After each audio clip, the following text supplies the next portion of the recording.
ಹೌದು, ನಾನು ಕಾರ್ಯಕ್ರಮ ನೋಡ್ತಾ ಇರ್ತೇನೆ, ಕೇಳ್ತಾ ಇರ್ತೇನೆ. ನಾನು ಇದೇ ಫಸ್ಟ್ ಟೈಮ್ ಮಾತಾಡೋದು. ಆಗ್ಲಿ, ಒಳ್ಳೇದಾಗ್ಲಿ. ಏನಾದ್ರು ಹಂಚ್ಕೊಳ್ಳೋದಿದ್ಯಾ? ತುಂಬಾ ಇದೆ ಗುರುಗಳೇ, ತುಂಬಾ ಇದೆ ಗುರುಗಳೇ. ಎಷ್ಟು ನಿಮ್ಮ ವಯಸ್ಸು? ಈಗ ನನಗೆ 45 ಮುಗಿದು 46 ಸ್ಟಾರ್ಟ್ ಆದ ಗುರುಗಳೇ. ಸಂತೋಷ. ಹೇಳಿ, ಕಾರ್ಯಕ್ರಮ ಯಾರೋ ಹೇಳಿದ್ದ, ನಿಮಗೆ ಸಿಕ್ಕಿದ್ದ?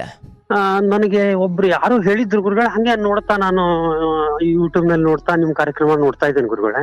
ಸುಮಾರು ದಿವಸ ಆಯ್ತು. ಹೇಳಿದ್ರಾ? ಯಾರು ಹೇಳಿದ್ರು ಗುರುಗಳೇ, ಇಂಥದೊಂದು ಕಾರ್ಯಕ್ರಮ ಇದೆ, ನೋಡ್ತಾ ಇರು ನೀನು ಅಂತ ಹೇಳಿ. ಗುರುಗಳೇ, ನೀವು ನಡೆಸ್ಕೊಡೋ ಕಾರ್ಯಕ್ರಮ ಬಹಳ ಅಂದ್ರೆ ಬಹಳ ನನಗೆ ಬಹಳ ಖುಷಿ ಅನಿಸ್ತು. ಎಷ್ಟೋ ಜನರಿಗೆ, ಎಷ್ಟೋ ಇದಕ್ಕೆ ಅವರಿಗೆ ಅಂದ್ರೆ ಬಹಳ ನೊಂದವರಿಗೆ ಇದೊಂದು ನಮೂನೆ ಜೀವಾತ್ಮ ಇದು ಕೊಟ್ಟಂಗೆ ಅಂತ ಹೇಳಿ ನನ್ನ ಒಂದು ಅನಿಸಿಕೆ ಗುರುಗಳೇ. ಗುರುಗಳೇ, ಆಗ್ಲಿ, ನಿಮ್ಮ ದೊಡ್ಡ ಗುಣ. ಶುಭವಾಗ್ಲಿ. ಹೇಳಿ, ಏನು ಕತೆ? ಗುರುಗಳೇ, ನನಗೆ 2003 ನನ್ನ ಮದುವೆ ಆಯ್ತು ಗುರುಗಳೇ. ನನಗೆ ಅಪ್ಪ ಅಮ್ಮ ಇದ್ದಾರೆ, ಒಬ್ಬ ತಮ್ಮ ಇದ್ದಾನೆ, 2 ಮಂದಿ ತಂಗಿಯರಿದ್ದಾರೆ ಗುರುಗಳೇ. ಒಂದ್ ನಿಮಿಷ. ಇಬ್ರು ತಂಗಿದೀರು, ಒಬ್ಬ ತಮ್ಮ, ಅಂದ್ರೆ ನೀವು ಮೊದಲನೇವರು?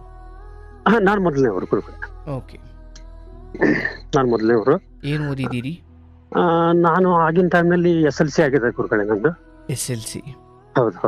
ಓಕೆ, SLC ಆಗಿದೆ. ನಾನು ಈಗ ಸಾಧಾರಣ 2003 ನನ್ನ ಮದುವೆ ಆಯ್ತು. 1999 ನಾನು ಉತ್ತರ ಕನ್ನಡ ಜಿಲ್ಲೆ ಯಲ್ಲಾಪುರ ಹೋಗಿದ್ದೆ ಗುರುಗಳೇ. ಓಕೆ, ಏನ್ ಹೋಗಿದ್ರಿ? ಅಂದ್ರೆ ನಾನು ಅಲ್ಲೇ ಕೆಲಸ ಮಾಡ್ಕೊಂಡಿದ್ದೆ ಗುರುಗಳೇ. ಅಲ್ಲೇ ನಮ್ಮ ರಿಲೇಷನ್ ಒಬ್ರು ಇದ್ರು, ಅವ್ರ ಸಂಘ ಹೋದೆ, ಅಲ್ಲೇ ಉಳಿದೆ. ನನಗೆ 2003 ನನ್ನ ಮದುವೆ ಆಯ್ತು. ಅಂದ್ರೆ ಮನೆಯಲ್ಲಿ ನೋಡಿ ಮದುವೆ ಮಾಡಿದ್ರು? ಹೌದು, ಮನೆಯಲ್ಲೇ ನೋಡಿ ಮದುವೆ ಮಾಡಿದ್ರು. ನಮ್ಮೂರಿಂದ ಸುಮಾರು ಒಂದು 17-22 ಕಿಲೋಮೀಟರ್ ಅವ್ರದ್ದು ನಮ್ಮ ಮನೆಯವ್ರ ಊರು. ನಿಮ್ಮೂರಿಂದ? ನಮ್ಮೂರಿಂದ. ಓಕೆ, ಮಾಡಿದ್ದು ಆಯ್ತು ಗುರುಗಳೇ. ನಾನು ಅಲ್ಲೇ ಹೋದ್ಮೇಲೆ 2003 ನನ್ನ ಮದುವೆ ಆಯ್ತು. ಮದುವೆ ಆಗಿ ನಾನು ಅಲ್ಲೇ ಉಳಿದೆ. ಅಂದ್ರೆ ನನಗೆ 3 ಜನ ಮಕ್ಕಳು ಗುರುಗಳೇ. ಯಾರಿಗೆ? ನನಗೆ. ನಿಮಗೆ? ಹೌದು. ಓಕೆ, ನನಗೆ 3 ಜನ ಮಕ್ಕಳು, 2 ಜನ ಹೆಣ್ಣು ಮಕ್ಕಳು, ಒಬ್ಬ ಹುಡುಗ. ಅಂದ್ರೆ ಮದುವೆ ಮುಂಚೆ ಎಲ್ಲೋ ಸಂಬಂಧಿಕರು ಊರಲ್ಲಿ ಇದ್ರಲ್ಲ, ಮದುವೆ ಆದ್ಮೇಲೂ ಅಲ್ಲೇ ಉಳಿದ್ರಿ? ಹೌದು, ಅಲ್ಲೇ ಉಳಿದು ಬಿಟ್ಟೆ ಗುರು. ಅಂದ್ರೆ ನಾನು ಮೊದ್ಲೇ ಅಲ್ಲೇ ಹೋಗಿದ್ದೆ ಗುರುಗಳೇ. ಅಂದ್ರೆ ನಾನು ಎಲ್ಲೋ ಕನ್ಯಾ ಹುಡುಕ್ತಾ ಇದ್ರು. ನನಗೆ ಇಲ್ಲೇ ನಮ್ಮ ಊರು ಬದಿಗೆ ಸೆಟ್ಲ್ ಆಯ್ತು. ಇಲ್ಲೇ ಮದುವೆ ಮಾಡ್ಕೊಂಡೆ ನಾನು. ಮಾಡ್ಕೊಂಡೆ. ನನಗೆ 2 ಜನ ಮಕ್ಕಳು, ಹೆಣ್ಣು ಮಕ್ಕಳು, ಒಬ್ಬ ಹುಡುಗ ಇದ್ದಾನೆ. ತಮ್ಮನಿಗೂ 3 ಜನ ಹೆಣ್ಣು ಮಕ್ಕಳು, ಸಣ್ಣವ್ರು ಇದ್ದಾರೆ ಗುರುಗಳೇ. ಈಗ 2021 ಅಂದ್ರೆ ನಾನು ಅಲ್ಲೇನು ಸ್ವಂತ ಮನೇನು ಮಾಡಿಲ್ಲ ಗುರುಗಳೇ. ನಾನು ಬಾಡಿಗೆ ಮನೇಲಿ ಇದ್ವಿ. ಒಟ್ಟು ಚೆನ್ನಾಗಿತ್ತು ಗುರುಗಳೇ. ನಾನು ಒಬ್ರು ಬಿಸ್ನೆಸ್ ಮ್ಯಾನ್ ಹತ್ರ ಕೆಲಸ ಮಾಡ್ತಾ ಇದ್ದೆ. ಕೆಲಸ ಮಾಡ್ಕೊಂತ ಇದ್ದೆ ನಾನು. ಸುಮಾರು ನನಗೆ ಆಗುವಷ್ಟು ಪಗಾರನು ಬರ್ತಿತ್ತು, ಎಲ್ಲ ಮಾಡ್ಕೊಂಡಿದ್ದೆ ಗುರುಗಳೇ. 2021 ಸಾಧಾರಣ 2021 ನಮ್ಗೆ ಅವ್ರಿಗೆ ಏನು ಹೊಂದಾಣಿಕೆನೇ ಬರ್ಲಿಲ್ಲ ಗುರುಗಳೇ. ಮನೆಯಲ್ಲಿ ಹೆಂಡತಿಗೂ ನನಗೂ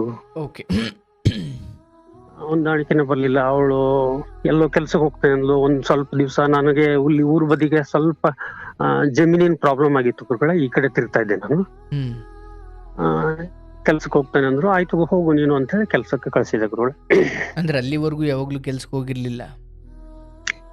ಇಲ್ಲ, ಅಲ್ಲಿ ಅದಕ್ಕೂ ಮುಂಚೆ ಹೋಗಿಲ್ಲ ಗುರುಗಳೇ. ಸೊ ಆ ವೇಳೆಗೆ ನಿಮಗೆ ಮದುವೆ ಆಗಿ ಒಂದು 20 ವರ್ಷ ಆಗಿತ್ತು? ಆಗಿತ್ತು. 20 ವರ್ಷ, 17 ವರ್ಷ ಆಗಿತ್ತು ಗುರುಗಳೇ.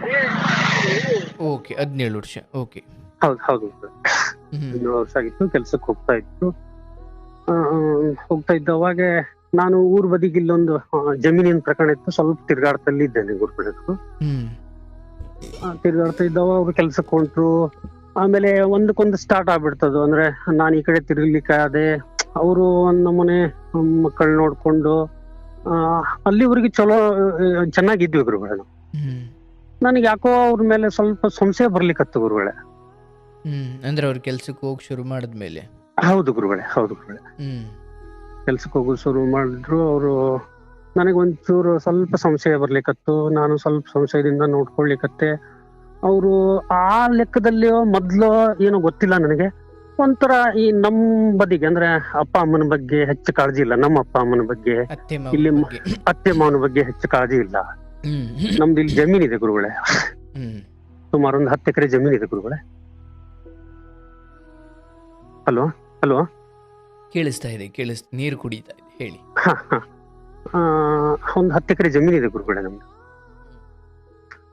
ಜಮೀನ್ ಇದೆ, ಇಲ್ಲಿ ತಮ್ಮ ಇದ್ದಾನೆ, ನಾನು ಆ ಬದಿಯಿಂದ ಅಪ್ಪನಿಗೂ ವಯಸ್ಸಾಯ್ತು, ಅಮ್ಮನಿಗೂ ವಯಸ್ಸಾಯ್ತು, ಸ್ವಲ್ಪ ನೋಡ್ಕೊಂಡು ಇಲ್ಲೇ ಆ ಕಡೆ ಈ ಕಡೆ ತಿರುಗ್ತಾ ಇದ್ದೇನೆ. ಹ್ಮ್ ಅವರಿಗೆ ಇಲ್ಲಿಯವ್ರಂದ್ರೆ ಈ ಕಡೆಯವ್ರಂದ್ರೆ ಮೊದ್ಲಿನ ಟೈಪ್ ಇಲ್ಲೇ ಇಲ್ಲ ಗುರುಗಳೇ. ಅವರು ಅಂದ್ರೆ ಸ್ವಲ್ಪ ಬದಲಾವಣೆ ಆಗ್ಲಿಕ್ಕತ್ತದು, ಹ್ಮ್ ಬದಲಾವಣೆ ಆಗ್ಲಿಕ್ಕತ್ತು. ನಾನು ನೋಡ್ದೆ ಸುಮಾರು ಈ ಕಡೆ ತಿರುಗಲಿಕ್ಕೆ, ಅಪ್ಪ ಅಮ್ಮನ್ ನೋಡ್ಕೋಬೇಕು, ಮನೆಗೂ ಬಂದು ಹೋಗ್ಬೇಕು. ಇಲ್ಲೊಂದು ಜಮೀನಿನ ಒಂದು ಪ್ರಕರಣ, ಅದ್ರ ಸಲುವಾಗಿ ಒಂದ್ ಸ್ವಲ್ಪ ತಿರುಗಾಡ್ತಾ ಇದ್ದೇನೆ ಗುರುಗಳೇ. ಹ್ಮ್ ಅಲ್ಲಿ ಒಂದ್ ಟೈಪ್ ಚೇಂಜ್ ಆಗ್ತಾ ಬಂತದು ಗುರುಗಳೇ. ಹ್ಮ್ ನನಗೆ ಬೇಡ ಅನ್ಸ್ತು, ಏನೋ ನಂಗೆ ಬೇಡ ಅಂತೇಳಿ ಹಿಂಗೆ ಮನೆಯಲ್ಲಿ ಸ್ವಲ್ಪ ಜಗಳ ಆಗ್ತಾ ಇತ್ತು. ಹ್ಮ್ ನಾನು ಒಂಥರ ಸಂಶಯ ಪಟ್ಟೆ ಅಂತ ಹೇಳಿಕೊಡ್ಲಿಲ್ಲ ಕೂಡಲೇ. ಹ್ಮ್ ಸಂಶಯನೂ ಪಟ್ಟೆ, ನಾನು ಸಂಶಯ ಪಟ್ಟೆ. ಆದ್ಮೇಲೆ ಅವರು ಅಂದ್ರೆ ಅವ್ರ ಒಂದ್ ನಡವಳಿಕೆ ನನ್ಗಿಡಿಸ್ಲಿಲ್ಲ. ಮಕ್ಕಳಿಗೂ ನಮ್ಮನೆ ಮಕ್ಕಳು ಅಂದ್ರೆ ಈಗ ಅಪ್ಪ ಅನ್ನೋ ಲೆಕ್ಕದಲ್ಲೂ ಇಲ್ಲ ಗುರುಗಳೇ. ಯಾರ ಮಕ್ಕಳುವ ಅಲ್ಲ, ಇವ್ರು ಬದಲಾಗಿದ್ ಸರಿ, ಮಕ್ಳ್ಯಾಕೆ ನಿಮ್ ಕುರಿತಾಗ ಆ ರೀತಿ ಆದ್ರು? ಅಂದ್ರೆ ಅವ್ರು ಹೇಳ್ಕೊಡ್ತಿದ್ರ? ಹೌದು, ಹೇಳ್ಕೊಡ್ತಿದ್ರು ಗುರುಗಳೇ, ಹೇಳ್ಕೊಡ್ತಿದ್ರು. ಏನಂತ? ಅದೇ ಈಗ ಅವ್ರಿಗೆ ಬೇಡ ಅನ್ಸ್ತಂದ್ರೆ ನಮ್ಗೆ ಬೇಡ, ಅದು ಬೇಡ ನಮ್ಗೆ, ಅಷ್ಟಕ್ಕಷ್ಟೇ. ಈಗ ಅಷ್ಟಾದ್ಮೇಲೆ ಮುಂದೆ ಹೇಳ್ತೇನೆ ಗುರುಗಳೇ. ಅಷ್ಟಾದ್ಮೇಲೆ ಆಯ್ತು, ಬಂದು ಹೋಗಿ ಮಾಡ್ತಾ ಇದ್ದೆ, ನಾನು ಅಪ್ಪ ಅಮ್ಮನ ನೋಡ್ಕೊಂಡಿದ್ದೆ. ಕಡೆಗೆ 2023 ಅವರೇ ಅಂದ್ರೆ ಜಗಳ ಮಾಡ್ಕೊಂಡು ಈ ಕಡೆ ಬಂದ್ಬಿಟ್ಟೆ ನಾನು ಊರಿಗೆ. ನಿಮ್ಮ ಅಪ್ಪ ಅಮ್ಮ ಇರೋ ಕಡೆ ಬಂದ್ಬಿಟ್ಟೆ ಗುರುಗಳೇ. ಆಮೇಲಿಂದ ಚಲವಾಯ್ತು, ಹಿಂಗೆ ಫೋನಲ್ಲೂ ಮಾತಾಡೋದಿಲ್ಲ, ಕೇಳೋದಿಲ್ಲ, ಹಿಂಗೆ ಹೇಳ್ತಾ ಇದ್ರು. ಅಂದ್ರೆ ಹೆಂಡತಿ ಮಕ್ಳನ್ನ ಅಲ್ಲೇ ಬಿಟ್ಟು ನೀವು ಊರ್ ಕಡೆ ಬಂದ್ರಿ? ಹೌದು ಗುರುಗಳೇ. ಅಂದ್ರೆ ಜಗಳ ಆಯ್ತು ಅಂತ? ಜಗಳ ಆಯ್ತು ಅಂತ ಹೇಳಿ ಬಂದೆ ನಾನು. ಓಕೆ, ಜಗಳ ಏನಕ್ಕಾಯ್ತು? ಓಕೆ, ಅವರಲ್ಲಿ ಒಂದಷ್ಟು ಬದಲಾವಣೆ ಆಗಿದ್ದ ಹೌದು, ಬಟ್ ನಿಮ್ಗೆ ಏನೋ ಖಾತ್ರಿ ಇಲ್ಲದೆ ಏನ್ ಜಗಳ ಮಾಡಿದ್ರಿ? ವಿಷಯ ಜಗಳ ಮಾಡ್ಲಿಕ್ಕೆ ವಿಷಯ ಅಂದ್ರೆ ಅದೇ, ನಾನು ಹೇಳ್ತಾ ಇದ್ದಿದ್ದೆ, ಹಿಂಗ ಮಕ್ಕಳಿಗೆ ಹಿಂಗೆಲ್ಲ ಓದಿಸ್ಬೇಕು, ಹಿಂಗೆಲ್ಲ ಮಾಡ್ಬೇಕು, ಆಮೇಲೆ ನೀನ್ ಕೆಲ್ಸಕ್ಕೆ ಹೋಗೋದು ಬೇಡ, ಇನ್ಮೇಲೆ ಬೇಡ, ನಾನು ದುಡಿತೇನಲ್ಲ ಸಾಕು ನಮ್ಗೆ ಅಂತ ಹೇಳಿ ಈ ಟೈಪ್. ಅಂದ್ರೆ ಅವ್ರು ಏನ್ ತಿಳ್ಕೊಂಡ್ರು ಅಂತ ಹೇಳಿದ್ರು ಗುರುಗಳೇ, ಇವ್ರು ನನ್ನ ಮೇಲೆ ಸಂಶಯ ಮಾಡ್ತಾರೆ. ಅದಕ್ಕೆ ಕೆಲ್ಸಕ್ಕೆ ಹೋದ್ ಬೇಡ ಅಂತವ್ರೆ ಅಂತ ಅಂತಾರ ಅಂತ ಹೇಳಿ. ಅದು ಸಂಶಯ ಅನ್ನೋದು ಈಗ ಅತಿ ಹೆಚ್ಚಾಗ್ಬಿಡ್ತು ಗುರುಗಳೇ. ಒಂದ್ರಿಂದ ಒಂದ್ ಸ್ಟೆಪ್ ಹಿಂಗ್ ಹೆಚ್ಚಾಗ್ತಾ ಹೋಯ್ತದು. ಅರ್ಥಾತ್ ಅದು ನಡತೆಗೆ ಸಂಬಂಧಿಸಿದ್ದ ಆಗ್ಬಿಡ್ತಾ ಆ ವೇಳೆಗೆ? ಹೌದು ಗುರುಗಳೇ, ಹೌದು. ಓಕೆ. ನಡತೆಗೆ ಸಂಬಂಧ ಜಗಳ ಆಯ್ತು, ನೀವು ಊರ್ ಕಡೆ ಬಂದ್ಬಿಟ್ರಿ? ಊರ್ ಕಡೆ ಬಂದ್ಬಿಟ್ಟೆ ಗುರುಗಳೇ. ಆಮೇಲೆ ಗುರುಗಳೇ 2023 ಅವರೇ ಡೈವರ್ಸ್ ತಗೊಂಡ್ರು ನಾವೇ. ಹೌದಾ? ಹೌದು, ಎಕ್ಸ್ಪರ್ಟಿ ಡೈವರ್ಸ್ ತಗೊಂಡ್ರು. ನನಗೆ ಒಂದೇ ಒಂದು ನೋಟಿಸ್ ಬಂದಿತ್ತು ಗುರುಗಳೇ, ಒಂದೇ ನೋಟಿಸ್ ಬಂದಿತ್ತು. ನಾನು ನಮ್ಮ ವಕೀಲರಿಗೆ ಹೇಳಿದೆ, ಮೇಡಮ್ ಹಿಂಗ್ ಬಂದದ ಅಂತ. ಆಮೇಲೆ ಆಯ್ತು, ಕೇಸ್ ತಗೊಂಡ್ರು ಆದ್ಮೇಲೆ ಬೇಡ, ನೀನೇನು ಹೋಗುದು ಬೇಡ ಅಂತ ಹೇಳಿದ್ರು ಅವ್ರು. ಒಂದ್ ನೋಟಿಸ್ ಬಂತು, ನಾನು ಹೋಗ್ಲಿಲ್ಲ. ಮತ್ತೊಂದು ನೋಟಿಸ್ ಕಳಿಸ್ಲಿಲ್ಲ ಅವರು. ಆಲ್ರೆಡಿ ಆರ್ಡರ್ ಮಾಡಿಬಿಟ್ರು ಗುರುಗಳು ಅವರು, ಎಕ್ಸ್ಪರ್ಟಿ ಆರ್ಡರ್ ಮಾಡಿಬಿಟ್ರು. ಆಮೇಲಿಂದ ಅಷ್ಟಾದ್ಮೇಲೆ ಆಯ್ತು, ಇಷ್ಟು ವರ್ಷ 3 ವರ್ಷ 4 ವರ್ಷ ಆಯ್ತು, ಈ ಕಡೆನೆ ಉಳಿದ್ಬಿಟ್ಟೆ, ನಾನು ಹೋಗ್ಲಿಲ್ಲ. ಅಚಾನಕ್ ಆಗಿ ಸುಮಾರು 8 ತಿಂಗಳ ಹಿಂದೆ ನಾನು ಏನೋ ಮೆಸೇಜ್ ಮಾಡ್ಲಿಕ್ಕೆ ಹೋಗಿ ಮೆಸೇಜ್ ಅವ್ರಿಗೆ ತಪ್ಪು ಹೋಯ್ತು ಗುರುಗಳೇ. ಒಂದ್ ನಿಮಿಷ. ಈಗ ಊರ್ ಕಡೆಗೆ ನೀವು ಬಂದ್ರಿ, ಅಲ್ಲೇನೋ ಜಗಳ ಆಯ್ತು ಅಂತ? ಹೌದು ಗುರುಗಳೇ, ಹೌದು. ಮಕ್ಕಳ ಆಕೆ ಬಳಿನೇ ಇದ್ದು? ಹೌದು ಗುರುಗಳೇ. ಸೊ ಈ ಡೈವರ್ಸ್ ಆಗುವ ಈ ಪ್ರಕ್ರಿಯೆಯಲ್ಲಿ ನೀವು ಮತ್ತೆ ಯಾವತ್ತು ಭೇಟಿ ಆಗ್ಲೇ ಇಲ್ಲ ಗುರುಗಳೇ? ಇಲ್ಲ ಗುರುಗಳೇ, ಇಲ್ಲ. ಓಕೆ, ಬಟ್ ಡೈವರ್ಸ್ ಕನ್ಫರ್ಮ್ ಆಯ್ತು ಅಂತ ನಿಮ್ಗೆ ಹೆಂಗ್ ಗೊತ್ತಾಯ್ತು? ನನಗೆ ಒಂದು ನೋಟಿಸ್ ಬಂತಲ್ಲ ಗುರುಗಳೇ. ಒಂದ್ ನೋಟಿಸ್ ಬಂದ್ಮೇಲೆ ನಮ್ಮ ವಕೀಲರಿಗೆ ಕೇಳಿದೆ ನಾನು, ಬೇಡ ನೀನೇನು ಹೋಗುದು ಬೇಡ, ನಾನು ನೋಡ್ಕೊಳ್ತೇನೆ ಅಂತ ಹೇಳಿದ್ರು ನನಗೆ. ಅವರು ಆಕ್ಚುಲಿ 3 ನೋಟಿಸ್ ಕಳ್ಸಬೇಕು ಗುರುಗಳೇ ನಮ್ಗೆ. 3 ನೋಟಿಸ್ಗೂ ಹಾಜರಾಗದಿದ್ದಕ್ಕೆ ಮತ್ತೆ ಅವ್ರು ವಾರೆಂಟ್ ಗಿರೆಂಟ್ ಏನೋ ಹಿಂಗೇನೋ ತೆಗಿತಾರೆ ಅವರು. ಅದು ಏನು ಮಾಡ್ಲಿಲ್ಲ ಅವರು, ಅದು ಏನು ಮಾಡ್ಲಿಲ್ಲ. 3ನೇ ನೋಟಿಸ್ ಆದ್ಮೇಲೆ 8 ದಿವಸಕ್ಕೆ ಆರ್ಡರ್ ಮಾಡಿಬಿಟ್ರು ಗುರುಗಳೇ, ಕೋರ್ಟಿಂದ ಆರ್ಡರ್ ಮಾಡಿಬಿಟ್ರು. ಓಕೆ, ಡೈವರ್ಸ್ ಆಯ್ತು ಅಂತ? ಆಯ್ತು, ಎಕ್ಸ್ಪರ್ಟ್ ಆರ್ಡರ್ ಮಾಡ್ಕೊಂಡ್ಬಿಟ್ರು. ಓಕೆ, ನೀವು ಅಂದಿನಿಂದ ಅವ್ರ ಗಂಡ ಅಲ್ಲ ನೀವು ಅಂತ? ಅಲ್ಲ ಅಂತ ಹೇಳಿ. ಸೊ ಅದು ನಿಮ್ಮ ಹತ್ರಕ್ಕೆ ಬಂದು ತಲುಪಿದಾಗ ಏನು ಹೋಯ್ತು ನಿಮ್ಮ ಮನ್ಸಲ್ಲಿ ಅವತ್ತಿಗೆ? ಬಹಳ ಬಹಳ ಘಾತ ಆಯ್ತು. ಅಂದ್ರೆ ಅದ್ರಲ್ಲಿ ಬರೆದಿದ್ದು ಅವ್ರು ಹೇಳಿದ್ದು, ನಾನು ಗುರುಗಳೇ ನಿಮ್ಮ ಹತ್ರ ಸುಳ್ಳು ಹೇಳ್ತಾ ಇಲ್ಲ, ಕೃಷ್ಣನ ರೂಪನೇ ನೀವು, ನಾನು 2ನೇ ಅವತಾರ ಅನ್ಲಿಕ್ಕೆ ಕೊಡ್ಲಿಲ್ಲ, ನಾನು ಅದನ್ನೇ ಹೇಳ್ತೇನೆ, ಸುಳ್ಳು ಹೇಳುದಿಲ್ಲ. ನಾನು ಅವಾಗ ಇವಾಗ ಸ್ವಲ್ಪ ಧೂಮಪಾನ ಮಾಡ್ತಾ ಇದ್ದೇನೆ ಗುರುಗಳೇ. ಬೀಡಿ ಸಿಗರೇಟ್ ಸೇರ್ತಿದ್ರಿ ಅಂತ?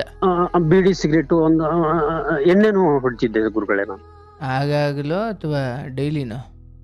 ಇಲ್ಲ ಗುರುಗಳೇ, ಅವಾಗ ಒಂದ್ಸಲ. ಅವಾಗ ಅಲ್ಲಿ ಈ ಹೆಂಡತಿಯ ಈ ವರ್ತನೆ ಶುರುವಾದ ಮೇಲೆ ಇವೆಲ್ಲ ಶುರುವಾಗಿದ್ದ ಮುಂಚೆಯಿಂದ ಇತ್ತ? ಮುಂಚೆಯಿಂದ ಯಾವಾಗಾದ್ರೂ ಇತ್ತು ಗುರುಗಳೇ. ಇದು ಸ್ಟಾರ್ಟ್ ಆದ್ಮೇಲೆ ನನಗೆ ಮಾಡ್ಬೇಕು, ಅದೊಂದು ಮರಿಲಿಕ್ಕಾದ್ರೂ ಮಾಡ್ಬೇಕು ಅಂತೇಳಿ ಹಿಂಗೆ ಅದು ಡೈಲಿ ನಿಮ್ದಿಗೆ ಅಂತ. ಹೌದು ಗುರುಗಳೇ. ಆಯ್ತು. ಆಮೇಲಿಂದ ಅಷ್ಟಾಯ್ತು. ಈಗ 2025ರಲ್ಲಿ ಏನೋ ಒಂದು ಮೆಸೇಜ್ ಮಾಡ್ಲಿಕ್ಕೆ ಹೋಗಿ ಅವ್ರಿಗೆ ಮೆಸೇಜ್ ಹೋಗ್ಬಿಡ್ತದು.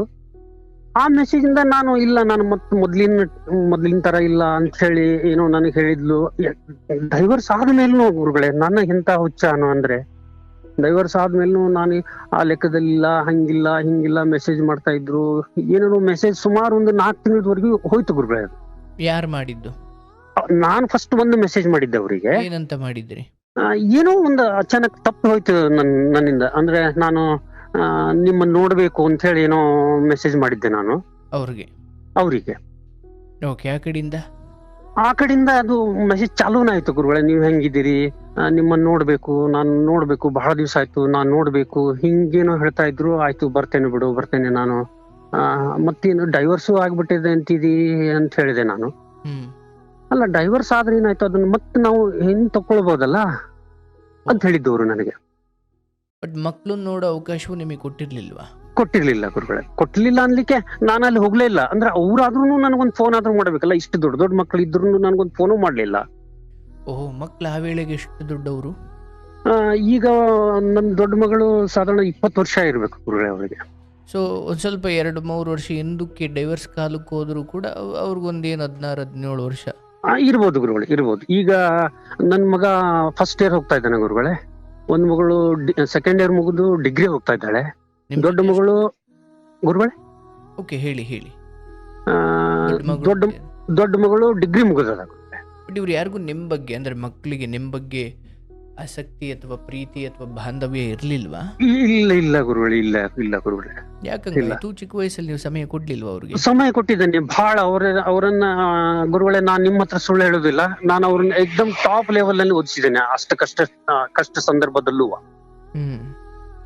ಅವರು ಎಜುಕೇಶನ್ ಅಂದ್ರೆ ನಿಮ್ಗೆ ಹೇಳ್ತೇನೆ, LKG UKG ಬಿಫೋರ್ ಅದಕ್ಕಿಂತನೂ ಬೇಬಿ ಸಿಟ್ಟಿಂಗ್ ಇಂದ ಹಿಡಿದು ಅವ್ರಿಗೆ ಇಂಗ್ಲಿಷ್ ಮೀಡಿಯಂ ಓದಿಸಿದ್ದೇನೆ ಗುರುಗಳೇ ನಾನು. ಆಯ್ತು. ಸೊ ಮೆಸೇಜ್ ಕಳಿಸಿದ್ರಿ, ಆ ಕಡೆಯಿಂದ ಬಿಡಿ ಡೈವರ್ಸ್ ಆದ್ರೆ ಏನಂತೆ ನಾವು ಮತ್ತೆ ರೀಕನೆಕ್ಟ್ ಆಗೋಣ ಅಥವಾ ಅದನ್ನ ವಾಪಸ್ ತಗೊಳ್ಬಹುದು ಮಾತುಕತೆ ಹೋಯ್ತು ಗುರುಗಳೇ. ಹೋಯ್ತು. ಅಷ್ಟಾದ್ಮೇಲೆ ನಾನು ಆಯ್ತು ಅಂತ ಹೇಳಿ ಇಲ್ಲಿ ಅಪ್ಪ ಅಮ್ಮನಿಗೂ ಸರಿ ಮಾಡಿ ಹೇಳಲಿಲ್ಲ. ಇಲ್ಲ, ಎಲ್ಲ ಹೊಂದಾಣಿಕೆ ಆಗ್ಯದ ಬಿಡು. ನಾನು ಅಷ್ಟು ಸರಿಯಾಗಿ ಯಾರಿಗೂ ಹೇಳಲೇ ಇಲ್ಲ ಇಲ್ಲಿ. ಅಂದ್ರೆ ನಮ್ದು ಅಂದ್ರೆ ಮನೇಲಿ ಅಷ್ಟೇ, ಅಂದ್ರೆ ಹೊಂದಾಣಿಕೆ ಆಗಿದೆ ನಮ್ದು, ನಾನು ಮತ್ತೆ ಅಲ್ಲೇ ಕರೀದಾರೆ, ನಾನು ಅಲ್ಲೇ ಹೋಗ್ತೇನೆ ಅಂತ ಹೇಳಿದೆ ನಾನು ಮನೆಯಲ್ಲಿ. ಅಲ್ಲ, ಈಗ ಡೈವರ್ಸ್ ಆಗಿರೋದೆಲ್ಲ ಇವ್ರಿಗೆ ಗೊತ್ತಿತ್ತು? ಅಪ್ಪ ಅಮ್ಮನಿಗೂ ಗೊತ್ತಿತ್ತು ಗುರುಗಳೇ. ಓಕೆ. ಅವ್ರು ಏನಂದಿದ್ರು? ಇನ್ನೊಂದು ಮದುವೆ ಮಾಡ್ಕೊಳ್ಳಿ ಅಂತ ಹೇಳಿರ್ಲಿಲ್ವಾ? ಹೌದು ಮಾಡ್ಕೊಳ್ಳಿಕ್ಕೂ ರೆಡಿ ಮಾಡ್ತಾ ಇದ್ದಾರೆ ಗುರುಗಳೇ. ಓಕೆ. ಆ ಡೈವರ್ಸ್ ಆಗಿದ್ದ ಕಾಲಕ್ಕೂ ಈ ಮತ್ತೆ ರೀಕನೆಕ್ಟ್ ಆಗಿದ್ದ ಕಾಲಕ್ಕೂ ನಡುವೆ ಏನು 1.5 ವರ್ಷ 2 ವರ್ಷ ಗ್ಯಾಪ್ ಇತ್ತೇನೋ ಅಷ್ಟೇ? 1.5 ವರ್ಷ 2 ವರ್ಷ ಗ್ಯಾಪ್ ಇತ್ತು ಗುರುಗಳೇ. ಸೊ ಇನ್ನೊಂದು ಹುಡುಕಿ ಮಾಡುವಷ್ಟರಲ್ಲಿ ಮತ್ತಿದೇ ಶುರುವಾಯ್ತು. ಇದು ಶುರುವಾಗ್ಬಿಟ್ಟು ಮನೆಯವ್ರಿಗೆ ಏನು ಹೇಳಿಲ್ವಾ ಅಥವಾ ಹೇಳಿದ್ರ? ಹೇಳಿದ್ರು ಗುರುಗಳೇ. ಅಪ್ಪ ಅಮ್ಮ ಹೇಳಿದ್ರು, ಬೇಡ ಮತ್ತು ಹೊಂದಾಣಿಕೆ ಆದ್ರೆ ಸುಮ್ನೆ ಅಲ್ಲಿ ನೋಡುದು ಬೇಡ, ಮತ್ ನೀನು ಹೋಗುದಾದ್ರೆ ಅಲ್ಲೇ ಹೋಗ್ಬಿಡ್ಲಿ ಕಡ್ಡಿ ಇಲ್ಲ ಅಂತ ಹೇಳಿದ್ರು ಗುರುಗಳೇ. ಆಯ್ತು ಅಂತ ಹೇಳಿ ನಾನು ಮತ್ತೆ ಹೋದೆ ಗುರುಗಳೇ. ಅವ್ರಿರೋ ಅಲ್ಲಿಗೆ ಹೋದ್ರಿ? ಅವ್ರು ಇರುವಲ್ಲಿಗೆ ಹೋದೆ ಗುರುಗಳೇ. ಅವ್ರು ಡೈವರ್ಸ್ ಆದ್ಮೇಲೆ ಎಲ್ಲಿದ್ರು? ಯಾರ ಜೊತೆ ಇದ್ರು ಅವರು? ಅಲ್ಲಿ ಅವರಷ್ಟೇ ಇದ್ರು ಗುರುಗಳೇ. ನನ್ನ ಹೆಂಡತಿ ಅಮ್ಮ ಅಥವಾ ಯಾರು ಇಲ್ಲ ಗುರುಗಳೇ. ಅವ್ರ ಅಪ್ಪನೂ ತೀರ್ಕೊಂಡಿದ್ದಾರೆ ಈಗ ಒಂದು 2-3 ವರ್ಷದ ಹಿಂದೆ. ಅವ್ರ ತಾಯಿ ತೀರ್ಕೊಂಡು 5 ವರ್ಷ ಆಯ್ತು ಗುರುಗಳೇ. ಸೊ 2 ಮಕ್ಳು, ಇವ್ರು ಇಬ್ರು, 3 ಜನ ಮಕ್ಕಳು, ಇವಳು. ಓ, 3 ಜನ ಮಕ್ಳ? 3 ಜನ ಮಕ್ಕಳು ಗುರುಗಳೇ. ಓಕೆ. ಒಟ್ಟು 4 ಜನ ಇವ್ರು ಸಪರೇಟ್ ಇದ್ರು? ಹೌದು ಗುರುಗಳೇ, ಹೌದು. ಹೇಳಿ. ಹೋದ್ಮೇಲೆ ಇವಳಿಗೆ ಅಂದ್ರೆ ಚೆನ್ನಾಗಿ ಮಾತಾಡಿದ್ಲು, ಎಲ್ಲ ಆಯ್ತು. ಮಕ್ಕಳು ಮಾತಾಡಿದ್ರು, ಎಲ್ಲ ಚೆನ್ನಾಗಾಯ್ತು. ನಾನು ಒಂದ್ಸಲ ಮಕ್ಕಳನ್ನ ನೋಡಿ ಬಹಳ ಖುಷಿ ಪಟ್ಟೆ. ಮತ್ ಅಳುವು ಬಂದು ಹೋಯ್ತು ನನಗೆ ಒಂದ್ ದಿವ್ಸ. ಇಂಥ ಒಂದು ಇದು ಪರಿಸ್ಥಿತಿಯನ್ನ ನಾನು ಏನ್ ನಿಭಾಯಿಸಿದೆಪ್ಪ, ಏನ್ ಮಾಡದೆಪ್ಪ, ನಾನು ತಪ್ಪಾಗೋಯ್ತಲ್ಲ ನಂದು ಅಂತ ಹೇಳಿ ನಾನು ಹತ್ತನು ಬಿಟ್ಟೆ ಮಕ್ಕಳ ಹತ್ರ. ಆಯ್ತು ಬಿಡು, ಇನ್ಮೇಲೆ ಸುಧಾರಿಸ್ಕೊಂಡು ಹೋಗೋಣ ಅಂತ ಹೇಳಿ ಉಳ್ದೆ ಗುರುಗಳಲ್ಲಿ. ಉಳ್ದೆ ಸುಮಾರು ಒಂದು 2.5 ತಿಂಗಳ ಉಳ್ದೆ ಗುರುಗಳಲ್ಲಿ. ಬಟ್ ಅವರಲ್ಲೆಲ್ಲ ನಿಮಗೆ ಏನು ರೆಸ್ಪೆಕ್ಟ್, ಗೌರವ ಸಲ್ಲಬೇಕು ಅದನ್ನೆಲ್ಲ ಕೊಡ್ತಾ ಇದ್ರ? ಕೊಡ್ತಾ ಇದ್ರು ಗುರುಗಳೇ, ಅಷ್ಟಕ್ಕಷ್ಟೇ. ಬಟ್ ಏನೋ ಮೊದ್ಲಿಗಿಂತ ಈಗ ಒಂಚೂರು ಎಲ್ಲ ಜೊತೆಗಿದ್ದಾರೆ ಅನ್ನೋದು ಅಷ್ಟೇ ಸಮಾಧಾನ. ಅಷ್ಟೇ ಸಮಾಧಾನ. ಮೊದ್ಲಿನ ಗೌರವ, ಮೊದ್ಲಿನ ಒಂದು ಆಸ್ತಿ ಇಲ್ಲಾಗಿತ್ತು ಗುರುಗಳೇ. ಆಮೇಲಿಂದ ನಮ್ಮ ಊರಿಂದ ಅಂದ್ರೆ ಅಪ್ಪ ಅಮ್ಮ, ವಯಸ್ಸಾದ ಅಪ್ಪ ಅಮ್ಮ ನನಗೆ ಫೋನ್ ಮಾಡ್ತಾ ಇದ್ರು. ಫೋನ್ ಮಾಡಿದ್ರೆ ನಾನು ನನ್ನ ಹೆಂಡತಿಗೂ ಹೇಳಿದೆ, ಇಲ್ಲ ಅಪ್ಪ ಮಾತಾಡ್ತಾ ಇದ್ದಾರೆ, ಅಮ್ಮ ಮಾತಾಡ್ತಾ ಇದ್ದಾರೆ, ಮಾತಾಡು. ಇಲ್ಲ, ನಾನು ಮಾತಾಡುದಿಲ್ಲ ಅವ್ರ ಸಂಗ, ನಾ ಮಾತಾಡುದಿಲ್ಲ. ಅಲ್ಲ, ಯಾಕೆ ಮಾತಾಡುದಿಲ್ಲ? ಮಾತಾಡು ನೀನು. ಇಲ್ಲ, ನಾ ಮಾತಾಡುದಿಲ್ಲ. ಆಯ್ತು ಅಂತ ಮಕ್ಕಳಿಗೂ ಹೇಳಿದೆ. ಮಕ್ಕಳು 1 ಸಲನೋ 2 ಸಲನೋ 3 ಸಲ ಫೋನ್ ಮಾಡ್ತಿದ್ರು, ಮಾತಾಡಿದ್ರು. ಅಜ್ಜನ ಜೊತೆಗೆ, ಅಜ್ಜಿ ಜೊತೆಗೆ, ನಮ್ಮ ಅಪ್ಪ ಅಮ್ಮನ ಜೊತೆಗೆ ಮಾತಾಡಿದ್ರು. ಆಮೇಲಿಂದ ಒಂದ್ಸಲ ಅವರಿಗೆ ನನ್ನ ಸಣ್ಣ ಮಗಳಿಗೆ ಇದು ಬರ್ತದಲ್ಲ, ಭಾಗ್ಯಲಕ್ಷ್ಮಿ ಬಾಂಡ್ ಮಾಡಿಸಿದ್ದೆ ಗುರುಗಳು. ಭಾಗ್ಯಲಕ್ಷ್ಮಿ ಬಾಂಡ್ ಅದು ಇದು ಆಗಿತ್ತು. ಏನು 17-18 ವರ್ಷದ ನಂತರ ಅವಳಿಗೆ ದುಡ್ಡು ಬರಬೇಕು. ಅದು ಆ ಬಾಂಡ್ ಅವ್ರ ಹತ್ರ ಇತ್ತು. ಅದನ್ನ ತೆಗೆಸ್ಕೊಂಡು ಹೋಗ್ಲಿಕ್ಕೆ 1 ಸಲ 2 ಸಲ ಇಲ್ಲಿ ಬಂದಿದ್ರು ಅವರು. ಇಲ್ಲಿ ಊರಿಗೂ ಬಂದ್ರು. ಒಂದ್ಸಲ ಊರಿಗೆ ಬಂದ್ರೆ ಜನ ಎಲ್ಲ ನೋಡಿ ಹೇಳಿದ್ರು, ಇಲ್ಲಪ್ಪ ಅಡ್ಡಿಲ್ಲ, ಹೊಂದಾಣಿಕೆ ಆಗಿದ್ರಲ್ಲ, ಚಲೋ ಆಯ್ತು ಬಿಡು, ಮಕ್ಕಳು ನೋಡಿ ಖುಷಿ ಆಯ್ತು ನಮ್ಗೆ. ಎಲ್ಲ ಊರ್ ಜನನು ಹೇಳ್ತಾ ಇದ್ರು. ಖುಷಿ ಆಯ್ತು ನನಗೆ. ಅಷ್ಟಾದ್ಮೇಲೆ ಇದು ಮತ್ತ ಅದೇ ಟೈಪ್ ಚಾಲು ಆಯ್ತು. ಬಾಂಡ್ ತಗೊಂಡೋದ್ರು, ದುಡ್ಡು ತೆಗಿಸ್ಕೊಟ್ಟೆ ಅವರಿಗೆ. ಆಮೇಲಿಂದ ಅಲ್ಲಿ ನಾನು ಹೋದ್ಮೇಲೆ ಗುರುಗಳೇ, ಎಷ್ಟು ಹಣ ಬರುತ್ತೆ ಭಾಗ್ಯಲಕ್ಷ್ಮಿ? ಅದು ಕಡಿಮೆ ಇತ್ತು ಗುರುಗಳೇ. ಅವಾಗ ನಾವು ಮಾಡ್ಸಾವ್ ಕಡಿಮೆ ಇತ್ತು. 37,500 38,000 ರೂಪಾಯಿ ಅಷ್ಟು ಬಂತು ಗುರುಗಳೇ ಅವ್ರಿಗೆ. ಓಕೆ, ಅವ್ರ 18 ವಯಸ್ಸಾದ್ಮೇಲೆ ತಕೊಳ್ಬಹುದು ಅಂತ ಹೇಳ್ತಾರೆ. ಅಂದ್ರೆ ಹುಟ್ಟಿದಾಗ ಮಾಡಿಸಿದ್ದು? ಹೌದು ಗುರುಗಳೇ, ಹೌದು ಅವಾಗ ಮಾಡಿಸಿದ್ದೆ ನಾನು. ಅದನ್ನ ತಗೊಂಡ್ರು, ಹೋದ್ರು. ಅಲ್ಲಿ ಹೋದ್ಮೇಲೆ ಮಗನಿಗೆ 2 ವರ್ಷದ ಫೀ ಕಟ್ಟಬೇಕಿತ್ತು ಇವರು ಶಾಲೆಗೆ, ಇಂಗ್ಲಿಷ್ ಮೀಡಿಯಂ ಶಾಲೆಗೆ. ಆಮೇಲೆ ಮಗಳು 2nd ಇಯರ್ ಸೈನ್ಸ್ ಮಾಡಿದಾಳೆ, ಅವಳಿಗೂ 2 ವರ್ಷದ ಫೀ ಕಟ್ಟಬೇಕಿತ್ತು. ನಾನೇ ಹೋದ್ಮೇಲೆ ಇಷ್ಟೆಲ್ಲಾನು ಮಾಡ್ಬೇಕಂದ್ರೆ ಅವ್ರಿಗೆ ಅಲ್ಲಿ ಬೇರೆ ಕಡೆಯಿಂದ ನಾನು ದುಡ್ಡು ಸೆಟ್ಲ್ ಮಾಡ್ಕೊಂಡು ಅವ್ರಿಗೆ ಸಾಲ ಮಾಡ್ಕೊಂಡು ಇದೆಲ್ಲ ಸಾಲ್ವ್ ಮಾಡಿದೆ ಗುರುಗಳೇ. ಇದೆಲ್ಲ ಸಾಲ್ವ್ ಮಾಡಿದೆ. ಅದು ಬಿಟ್ಟು ನಾನು ಸುಮಾರು ನನ್ನ ಬೈಕ್ ಒಯ್ದಿದ್ದೆ ಗುರುಗಳೇ. ಬೈಕ್ ಮೇಲೂ ಅವ್ರಿಗೆ ಸಾಲ ತೆಗಿಸ್ಕೊಟ್ಟೆ. ಮನೇದೇನೋ ಸಮಸ್ಯೆ ಬಿಡು, ನಾನೇ ಇದ್ದಿದ್ದಿಲ್ಲಲ್ಲ ಇಷ್ಟು ವರ್ಷ, ಮಾಡ್ಕೊಳ್ತಾರೆ, ಏನೋ ಮಾಡ್ತಿದ್ದಲ್ಲಿ ಸಾಲ ಮಾಡಿದಾರ ಅಂತ ಹೇಳಿ ನಾನು ಬೈಕ್ ಮೇಲೂ ಲೋನ್ ತೆಗಿಸ್ಕೊಟ್ಟೆ ಅವ್ರಿಗೆ. ಇದು ಸಾಲ ಇಷ್ಟೆಲ್ಲ ಬಿಟ್ಟು ಮತ್ತೊಂದು 50,000 60,000 ರೂಪಾಯಿ ಬೇರೆ ಕಡೆನೂ ನಾನು ಸೆಟ್ಲ್ ಮಾಡಿ ಕೊಟ್ಟೆ ಗುರುಗಳೇ. ಅಂದ ಒಬ್ರ ಹತ್ರ 15,000, ಒಬ್ರ ಹತ್ರ 20,000, ಒಬ್ರ ಹತ್ರ 30,000 ಹಿಂಗೆ ಸೆಟ್ಲ್ ಮಾಡ್ಕೊಂಡು ಕೊಟ್ಟೆ ನಾನು. ಏನೋ ಹಾಗ್ಯದ ಬಿಡು, ಆಗೋಗದ. 3-4 ವರ್ಷ ಹೆಂಗಂಗೋ ಸಲ್ವಿದಾಳ, ಹೆಂಗಂಗೋ ಸಾಕಿದಾಳ, ಮಕ್ಕಳಿಗೆ ಚಲೋ ಮಾಡಿದಾಳ ಅಂತ ಹೇಳಿ ಕೊಟ್ಟೆ ನಾನು ಗುರುಗಳೇ. ಕೊಟ್ಟಾದ್ಮೇಲೆ ಇದು ಮತ್ತೆ ಸ್ಟಾರ್ಟ್ ಆಗ್ಬಿಡ್ತು. ಮತ್ತೆ ಪ್ರಾಬ್ಲಮ್ ಏನು ಅಂದ್ರೆ, ನೀವು ಇರೋದ್ ಬೇಡ, ನೀವು ಹೋಗ್ರಿ ನಿಮ್ ಪಾಡಿಗೆ. ಇದು ಯಾಕೆ ಸ್ಟಾರ್ಟ್ ಅಂತಂದ್ರೆ ಗುರುಗಳೇ, ಅವಳು ಅಂದ್ರೆ ಪ್ರತಿಯೊಬ್ರು, ಈಗ ನಾನು ಹೋದ್ಮೇಲೆ ನಾನಿದ್ದವನ್ಕಿಂತ ಈಗ ಬದಲಾವಣೆ ಆಗದ. ಬದಲಾವಣೆ ಜಗದ ನಿಯಮ ಒಪ್ತೇನೆ ನಾನು. ಆದ್ರೆ ಪ್ರತಿ ಒಂದು ದಿನದ 24 ತಾಸಿನಲ್ಲೂ ಸಾಧಾರಣ ಒಂದು 16-17 ತಾಸು ಮೊಬೈಲ್ ನಲ್ಲೇ ಇರ್ತಾರೆ. ಇವನ್ ಮಕ್ಕಳು ಸಮೇತ, ಹೆಂಡತಿನೂ ಸಮೇತ. ಆಮೇಲಿಂದ ಇಷ್ಟ ಆದ್ಮೇಲೆ ಇದು ಚಾಲುವಾಯ್ತು. ಇವಳು ನಾನಲ್ಲಿ ಬಾಜು ಇರುವಾಗನೇ ಏನೋ ಮೆಸೇಜ್ ಮಾಡ್ತಾ ಇದ್ಲು. ಯಾರಿಗಪ್ಪ ಮೆಸೇಜ್ ಮಾಡೋದು ನೀನು? ಯಾರಿಗ್ ಮೆಸೇಜ್ ಮಾಡ್ತೀಯ? ಈಗ ನಿನ್ನ ಆಪ್ತರು ಅಂತ ಹೇಳಿದ್ರೆ ನನಗ್ ಗೊತ್ತಿಲ್ದವ್ರು ಯಾರು ಇಲ್ಲ, ಅಥವಾ ನಿನ್ನ ಫ್ರೆಂಡ್ಶಿಪ್ ಅಂತ ಹೇಳಲಿಕ್ಕೆ ನಿನಗಿದ್ದವ್ರು ಅಂದ್ರೆ ಗೊತ್ತಿಲ್ದವ್ರು ನನಗೆ ಯಾರು ಗೊತ್ತಿಲ್ಲ ಅಂತ ಹೇಳಿ, ಎಲ್ಲರೂ ನನ್ಗೆ ಗೊತ್ತಿದ್ದವ್ರೆ. ಯಾರಿಗ್ ಮೆಸೇಜ್ ಮಾಡ್ತೀಯ ನೀನು? ಏನ್ ಕತೆ ಇದು ನಿಂದು? ಆಮೇಲೆ ನನಗೆ ಗೊತ್ತಿಲ್ಲದೇನೆ ಒಂದ್ಸಲ ಮೊಬೈಲ್ ಅವ್ರದ್ದೇನೋ ಪಿನ್ ಕೋಡ್ ಏನೋ ಇಟ್ಟಿದ್ರು, ನೋಡ್ದೆ ನಾನು.